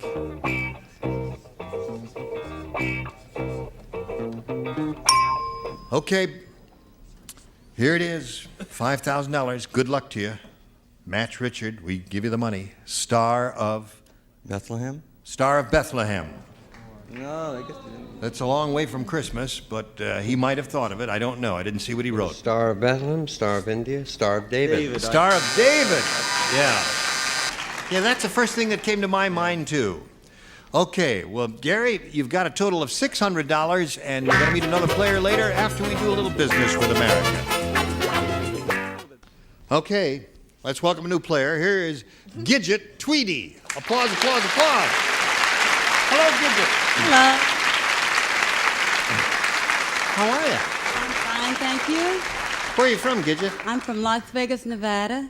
I'm a cocktail waitress at one of the major hotels on the Strip. Yeah. But now I'm on a pregnancy leave of absence. I have a little boy, Angel, 5 months, and a son, Lacey, 6 years old, and a wonderful husband. I'm very glad to be here, and I am very nervous. Now, wait a minute. You are not nervous? Oh, I am shaking. Hands are a little cold. I feel no pulse Warm whatsoever. Right. And I have Tell her this she's for not good luck. nervous, My Gary. rattler. What is that? My rattler, my baby's rattler. That's your child's toy? Yes, it's Little good good luck. luck talisman? Yes. Well, I hope it brings you good luck. Thank you. Good luck to both of you as we begin here with round one. Gidget, you may have A or B. Okay, B for baby. B for baby. Sorry, we can't supply that. Well, I don't know. We might make an exception. Yeah. The director of the Medical Foundation said, I've got good news and bad news. The good news is Dean Martin is making a donation to the foundation. The bad news is he's donating his blank. The director of the Medical Foundation. Good news, bad news. Dean Martin making a donation to the foundation. Bad news is he's donating his blank. All right. I still like your outfit. I love this outfit. I don't care what Charles says. Gidget, don't say it yet because Charles is not quite finished writing. Now he is. The director of the Medical Foundation said, I got good news and bad news. The good news is Dean Martin is making a donation to the foundation. The bad news is he's donating his blank. His alcohol? His alcohol? Well, he drinks a lot. I don't know that. He for a does fact. drink a lot, but I think you just missed the point. You were close. Oh. It has something to do with alcohol. But you see, the Medical Foundation, he's making a donation. Well, you'll get it here. Richard? How far can you throw that rattle? I said he was donating his Liver! See, the alcohol eventually. Okay. Show us your liver. Well, if Well, you're it's really right there. interested. Oh, you saw it last night. You don't want to look at that. Liver. All right. Charles? Liver. Yeah. Terrific. Okay, Barbara. He's make a donation to the foundation. The bad news is he's donating his liver. And Aloe liver and onions. And Fanny has kidneys. Kidneys. They would probably be in bad shape, too. All right, Gary. This is yours. Did you hear about the mad scientist who crossed R2-D2 with a pirate? No. I will tell you what happened. I know you're fascinated with this. Now he's got the only robot in the world with a blank. What is R2-D2 and all Didn't you that? see Star Wars? No. You know, I don't go to the movies. D2 was one of the things in Star Wars, one of the robots in Star Wars. Somebody always tries to buy me a Hershey bar when I go to the movies. I finally gave it up. He crossed R2-D2 with a pirate. Now he's got the only robot in the world with a blank. Now, it's very simple. Do it or I'll break your other arm. Look how she's looking at everybody, that sick woman. Look at her. Pathetic. I get it. Oh, sure you Fine. did. You read his and mine. That's why you got it. Okay. Look at that. Here we go, Gary Knight. The mad scientist crossed R2-D2 with a pirate. Now he's got the only robot in the world with a... Eye patch? Eye patch? Come on, man. Pirates wear eye patches, don't they? Actually, he ended up with the only pirate in the world that went... No, he ended up with the only robot in the world with a peg leg. There's the answer. Right? Right. And an eye patch, Right. and a parrot on his shoulder. Anything with a... Don't pirates sail the seven seas? Yes. He ended up with the only pirate with a boat. There goes her other wrist. Oh, the other wrist. Charles? That's a good answer, but I didn't want to be that negative. I'm more positive. Eye patch is a negative kind of answer. Golden earring. More positive. Oh, yes, of course. On his left or right ear? Let me. There, I had it. There. Yes, sure. Okay. Hello, Barbara. Aren't you glad you came? I love Charles. Now he's got the only robot in the world with a Old wooden leg. wooden leg. That seems to be the definitive answer. Simulario. Wooden leg there. What do you got there, Fanny? Ha ha! Ha-ha! Patch over his eye. Oh! There it is. 1-0 to score. Now we've got a message or two for America. Very nice. Today's consolation prizes are first, Franciscan Sea Sculptures Dinnerware, timeless beauty and durability with the fragile look of China. 6 patterns in sand and white, Sea Sculptures by Franciscan. And from Popular Library, featuring Sweet Golden Sun, a great romantic epic of a woman's fierce struggle for love in the untamed West. And Mr. Sharpie, the clean, modern way to sharpen hundreds of pencils at home, school, or office. Cordless, battery-operated, and safe. Looks good anywhere from Sunbeam. And a crystal salad bowl, and a supply of potato toppers. Exciting flavor, color, texture for baked, mashed, and boiled potatoes. Just sprinkle and serve in your grocer's produce section. Potato toppers. Here we go again with the star of our show, Gene Rayburn. Anything you say, John. So we go to round 2. This is the final round. Gidget, A or B? Okay, I'll take A. A. All right. Phil said, I sent away for a do-it-yourself waterbed kit. I got gypped. All they sent me was 800 gallons of water and a blank. That's all. 800 gallons of water and a blank. I sent away for a do-it-yourself waterbed kit. A waterbed kit.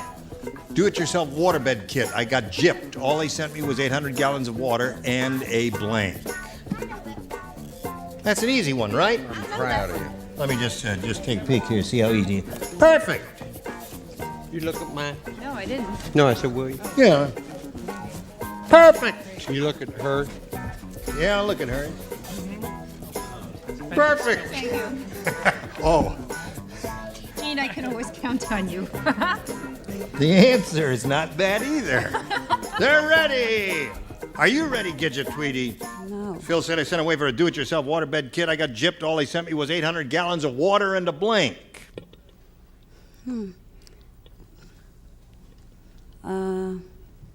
Bag? A bag. You know what a waterbed is? Yeah. Right. That's a good answer. A bag? Why not? No. I sleep on a waterbed. You My do? wife and I and our toy fox terrier. Every time I turn over, the toy fox terrier goes about 3 feet in the air.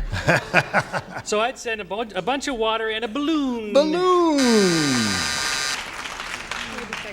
800 gallons in a balloon, certainly. I like bag, but I thought balloon. Balloon, yes. Something that holds water. You could get 800 gallons in a balloon. Well- If you could, you might as well get a Zeppelin. The Goodyear Zeppelin would be cheaper. Army cot. Terrible. That's worse. No, it's a water bed. You get the water, you get the cheap bed. Jip bed. Army cot, cheap bed, water. I see. You people got rubber on your mind. All we're thinking of is a container for 800 gallons of water, right? What? Made sense what he said, you know, the way he said it. Yes, But I said balloon. you did. Balloon seems to be the answer. Balloon. Now, you must match Fanny to stay in the game, and she has balloons, so that means Gary Knight wins the game. Okay, Gary, come on down. Now, Gidget, we thank you very much for being with us here. We're going to send some gifts your way from Match Game 78. Thank you. Gidget, Nice Tweety, meeting ladies and you. gentlemen, and there she goes. Now, you're going to have another go at it. Are you ready for it? There it is. We polled the studio audience not too long ago and said, write down your best answer to this.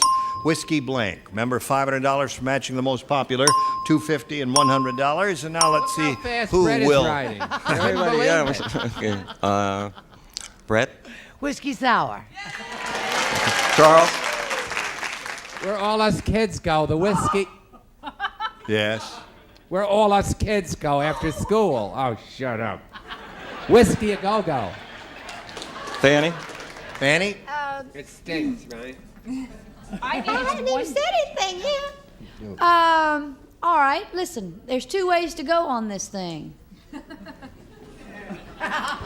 Today. No, seriously. All right, whiskey and soda. Whiskey and soda, whiskey a go-go, and All whiskey right. and sour are Yeah. the three choices. You can give us one of gonna go your whiskey own, sour. as you did last time, or choose one of those. I think Brett's right. I think a whiskey sour.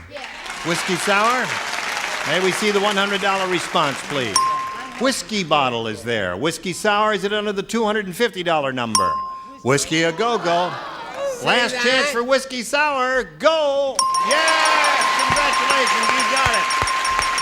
And while he's celebrating, we'll do a little message for America. What did that fella say? Say that again real loud. Your name backwards is Narubyar. My name backwards is Narubyar. You learn something every day, don't you? Well, listen, next time we get together, these are the bodies you will see on this stage. Dick Martin, Brett Summers, Charles Nelson Riley, Vicki Lawrence, Richard Dawson, and Betty White. You were wonderful. Thank you all. Team Labor here. Join us next time, Match Game 78.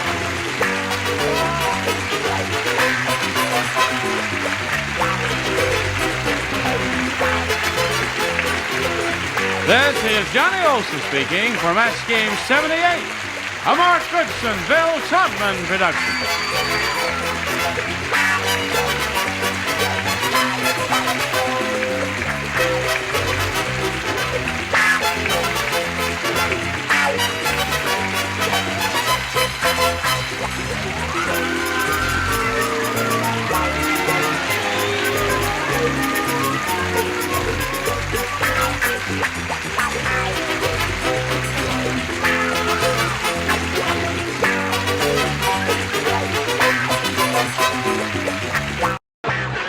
Get ready to match the stars.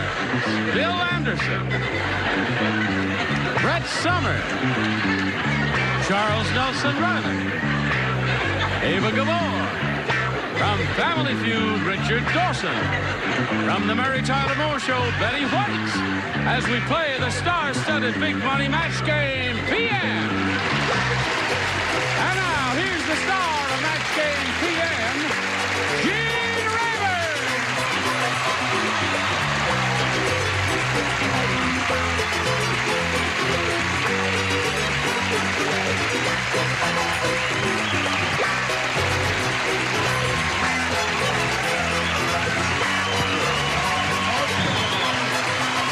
Thank you, Johnny Olson. Thank you, friends. I thank you. You're okay, and you're okay. What an elegant-looking bunch you are. Holy, let me just get a look at you. Aren't you beautiful? We're all off to McDonald's later, so could we get on with it? All right, let's get on with it. Let's say hello to Kathy Odell and Harry Marr. We'd like to welcome the both of you. Want to find out a little bit about each of you? Harry, we'll begin with you, sir. Well, I'm a retired officer, Army officer, and for the last 6 years, I've been with the Los Angeles Unified School District as an administrator of the Junior ROTC program. Okay. Whose Army were you in, Harry? United States Army. Oh, okay.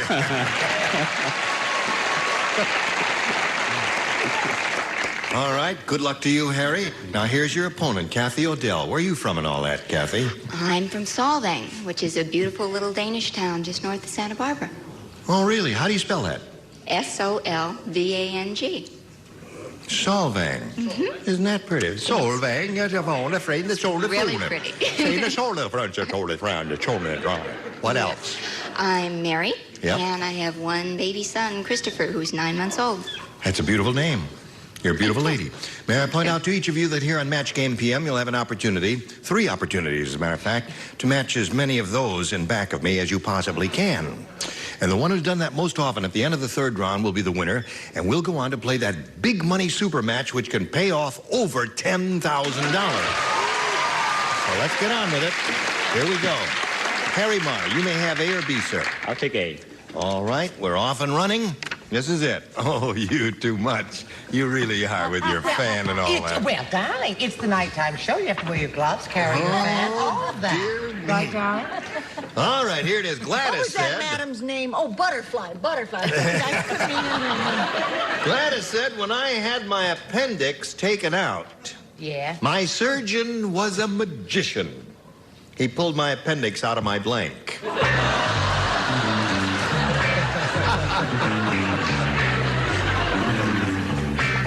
Okay. Here we go. Over here to Harry Marr. I'll give it to you one more time, Harry. Gladys said when I had my appendix taken out, my surgeon was a magician. He pulled my appendix out of my blank. Hat. You got the idea. That ain't bad. That's okay. You pulled it right out of my hat. What'd you say, Bill? I heard people out there actually booing that answer. Well, boo it again, because I said hat. That's right. Harry's very happy about that. What do you say, dear? Madam Butterfly? Where do you get rabbits? Out of a hat. Certainly, my leghorn hat. My leghorn hat. I try and keep in tune with what I'm wearing. Lady, you is some classy broad. She got class. Yeah, a classy broad if I ever seen one. What do you say, Chuck? No, I bet Meryl O'Brien is going to kill herself when she sees that. Meryl O'Brien. I said hat. Hat.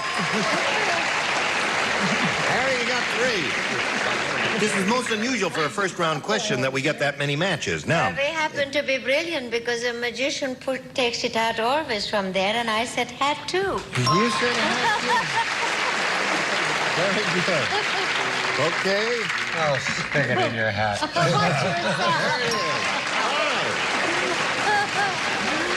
Unusual. You didn't break the magic spell. Are you kidding? You know, that's Never. what I love about sitting in this seat. Yeah, because you're a... Richard said there were no cards on the night show, and I wish that were true, and I wouldn't have to show this. But you've seen them with card tricks. I said out in your ear because What's I yours? Well, your hat is no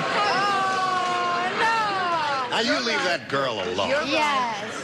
She's when you're okay. right, you're right. Right. Okay. So that's 5. Harry, I must say to you, that is most unusual to get that many in the first round. Now, Kathy, you go to work. Good luck to you. Here we go. Shirley said, Yeah? my new husband is so inexperienced. No. I don't want any of that half-hearted stuff there. Well, they're very Either you do it. inexperienced. Yeah, that's right. You're so inexperienced, you just do it rotten. So you have to have another chance a little later on. Shirley said, not with this one, another question. Shirley said, my new husband is so inexperienced. On our honeymoon, he brought along blank. Shirley said, my new husband is so inexperienced. On our honeymoon, he brought along blank. My book is filled. My dance book is all filled. I don't have another thing. Surely they gotta- The Yankees are in Atlanta, and I don't know who let them in. Don't they have that clinic open on today? LA has free clinics. You can walk in on any corner, walk into one. They can help you.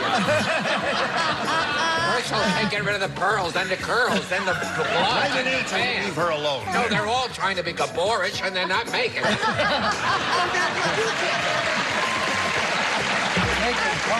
That's right. Okay. Writing something now. Okay, here we go. Shirley said, my new husband is so inexperienced. On our honeymoon, he brought along... Masters and Johnson? Ah, very good. Hey, now there's a very imaginative answer. But do any You of don't them know if have an it? answer when you hear one. I think that's a terrific answer. What do you say? I say it would have been very crowded if Master. Yes, that's right. He didn't bring them, but he brought along their book. A how-to book. Yes. They did write a book, didn't they? what do you say? No, I feel that he was so inexperienced that he didn't bring along a how-to book. He didn't know what the hell he was supposed to do. He just brought along a book. Oh, I see. That would be inexperience. Chuck? In keeping with the answers from Madame Dubarry and the country singer, I said my mother, his mother. His mother. Your mother. Dylan's father. Wait till Dr. Freud hears about Charles' slip of the tongue. Yes. Yes. Well, Dr. Freud better turn around and listen to me, too, because I said his mother. Oh. Well, he said my mother. Oh, your mother. Well, no, he's not mine. His mother. I don't know you. None of you are talking about it today. Yes, no. No. None of us can speak the English language, can we, Richard? We do have an album coming out explaining a lot of this. I said Dr. Freud's mommy. Dr. Freud's mommy. Yeah, I cut out. Brought along mommy. What did you say, my He dear? brought along his coach. His coach. Is that a coach for it? Yes. Well, I So was there gonna do we that are. job. End of round 1, 5-0 favor of Harry. Round 2 comes up later, but first this. Okay, here we go. Bing. Now, Harry, you're ahead, so we'll ask you to go first. You may have A or B. I'll take B. You want B? Okay, you got it. Here it is, B. Who plays? Betty. Here it is. Now think about this. The baker said, I just divorced my wife because she never really loved me. She only married me for my blank.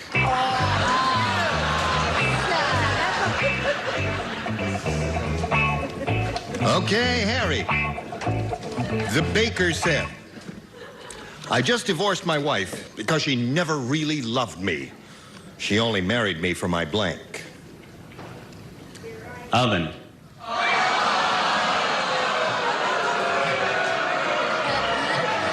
I'm sorry. Listen, Harry, when you left the army, did they give you a pension?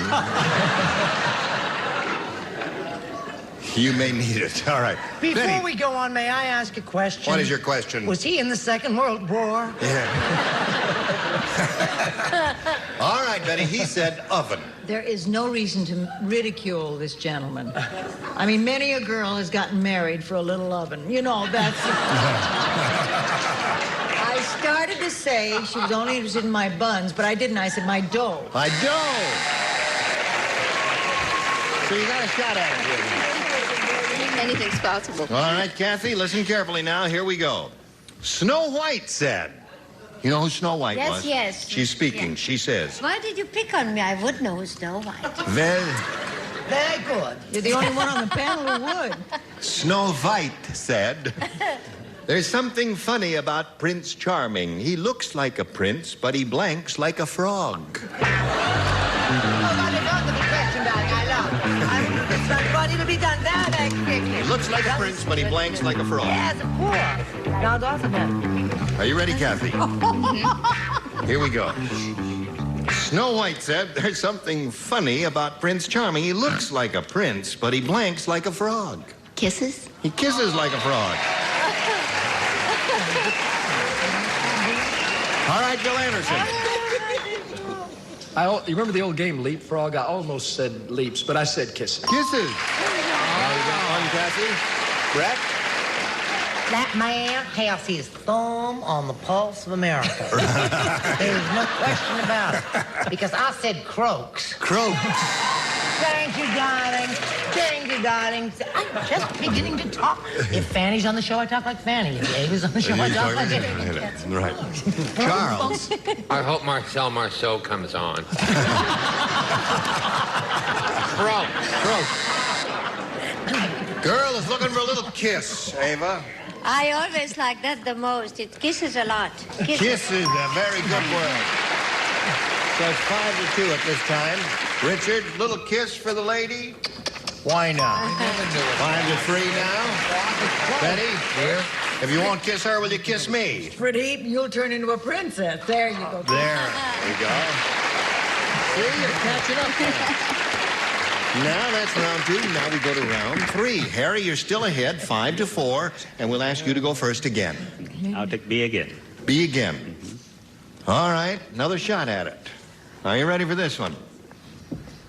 Now, we all know It's only Betty. It's just so come over here because it's such a cute, intimate shot, and you can plug her diamonds in the back again. Yes. Hey, this is very interesting. She's got a beautiful gold belt and a big diamond right in back there. She doesn't like to be ostentatious. What's that? I don't want to see where I'm going. I want to see where I've been. Oh, here. I will whisper in your ear. No. Now, we all know King Kong is the world's largest monkey, right? Right. Yes. Well, Kong just got a job on the street corner. He works with the world's largest blank.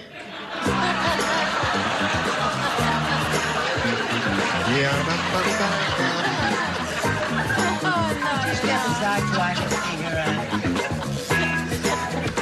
All right.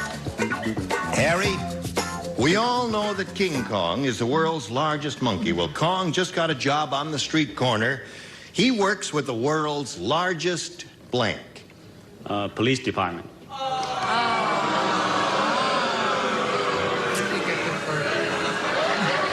Harry, you started out great. I'm sorry. Let me get this straight. Is he teaching our children? He's teaching our children, right. Not much. Yes. Well, all right, now, watch this, Harry. She came up with a really marvelous answer, a darling answer. Show and tell, Miss Betty. Not necessarily this time. No, this is a good one. Incidentally, King Kong, I think, was an ape, wasn't he? He wasn't a monkey. Right. But who's counting? Nobody's perfect. With the world's largest organ grinder. You got it now, right? Now, Kathy, you know what you have to do? Match 1 to tie and 2 to win. It's a very close game here. Let's see what happens. Who plays? Brett and Charles. Oh, yes. The baby was born a month late. Because instead of being delivered by the doctor, she was delivered by the blank. Baby was born a month late. The baby was born a month late because instead of being delivered by the doctor, she was delivered by the blank. Okay? Think about that. Are you thinking about it, Kathy? All right. She's got her answer. Kathy's figured it out already. Oh, all right. The baby was born a month late because instead of being delivered by the doctor, she was delivered by the Mailman. Yes, right. Good girl. She came up with the answer. Don't write me any letters, Postal Office Department of the American. Well, you won't get them anyway. That's right. Great answer over there from that little lady. You see, you look at me and you want me to have mailman. The pressure is always on me. You're always pressuring That's right. I'm me. trying to make you look bad. And I always come up to it, man. Had a way to go, Brett, baby.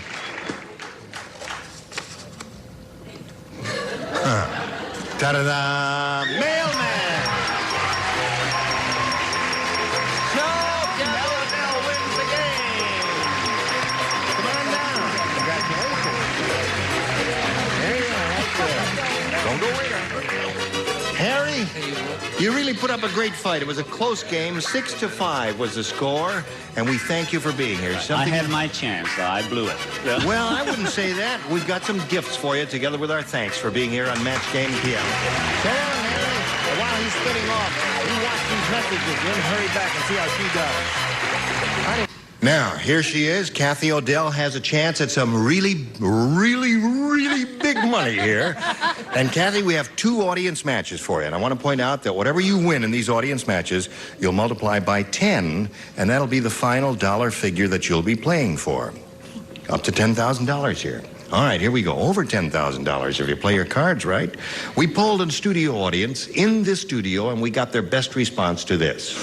Top of blank. Now, the answer they gave most frequently will net you $500 if you match it. If you match the second most popular answer, you get $250, and then $100 for matching the third. And 3 of our 6 celebrities are permitted to help by suggesting answers. Richard? Well, I'm sitting on top of the world. Attaboy. Have an album coming out. Right. Betty? Top of the morning. Top of the morn. And Charles. Wait a minute, darling. Just a moment. It may come to you. I got several. I know you have several. I'm only... Thank you for waiting. I want to thank everyone connected with the production. This is all careful research, nothing off the top of my head. Top of my head. Top of my head. I don't need that. Okay. So there they are. Top of my head, top of the morn, and top of the world.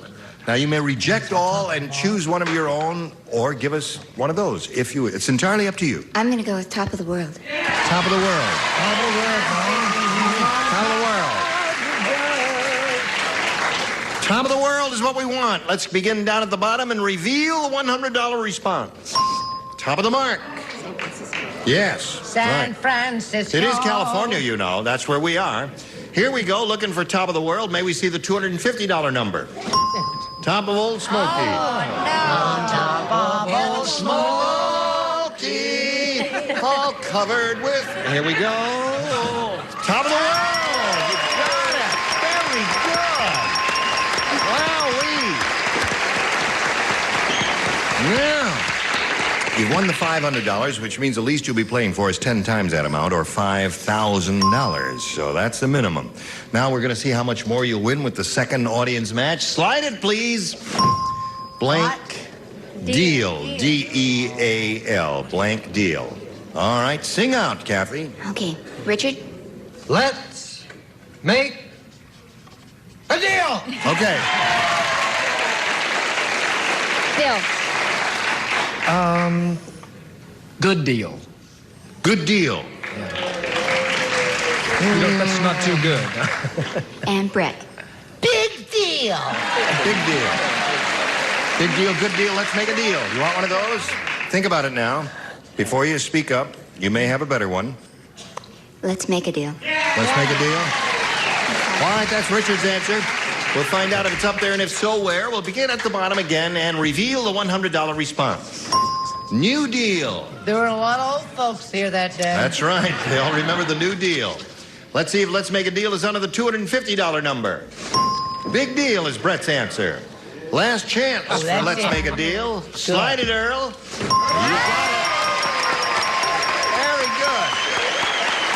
Congratulations. Now, another $500 multiplied by 10 is $5,000. Added to your previous $5,000, you're shooting for a pot of $10,000. Oh, boy. I hope you get it. But before you get it, you got to match one celebrity there. You have to pick one. Richard. Okay, Richard. Here we go. That's right. Face me. I'll get it. It's worth $10,000. Good luck to you. Think carefully now. Get your mental telepathy flowing toward Richard Dawson. A pound of blank. A pound of blank.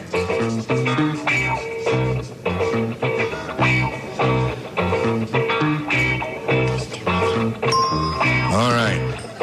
She just is talking to herself here, and she says, there are too many. But you have to try and think of the answer that Dawson would have written on that card. Now, if you come up with the same answer, you get $10,000. A pound of... Flesh. Flesh. Why did you say that? I don't know. It's the first thing that came to my mind. Well, that's a way to play this game. Trust your first instinct. I hope he did the same.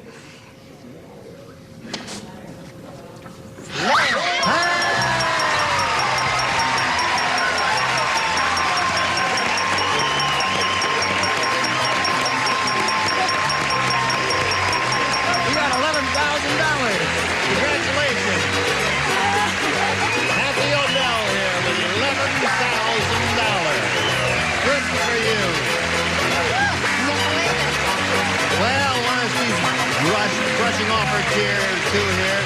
We do a little message for America.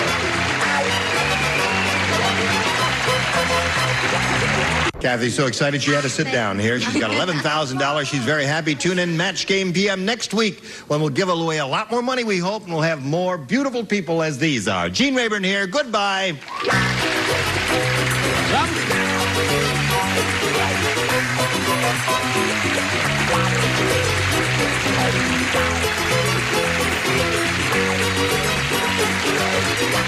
This is Johnny Olson speaking for Match Game PM, a Mark Goodson, Bill Todman production.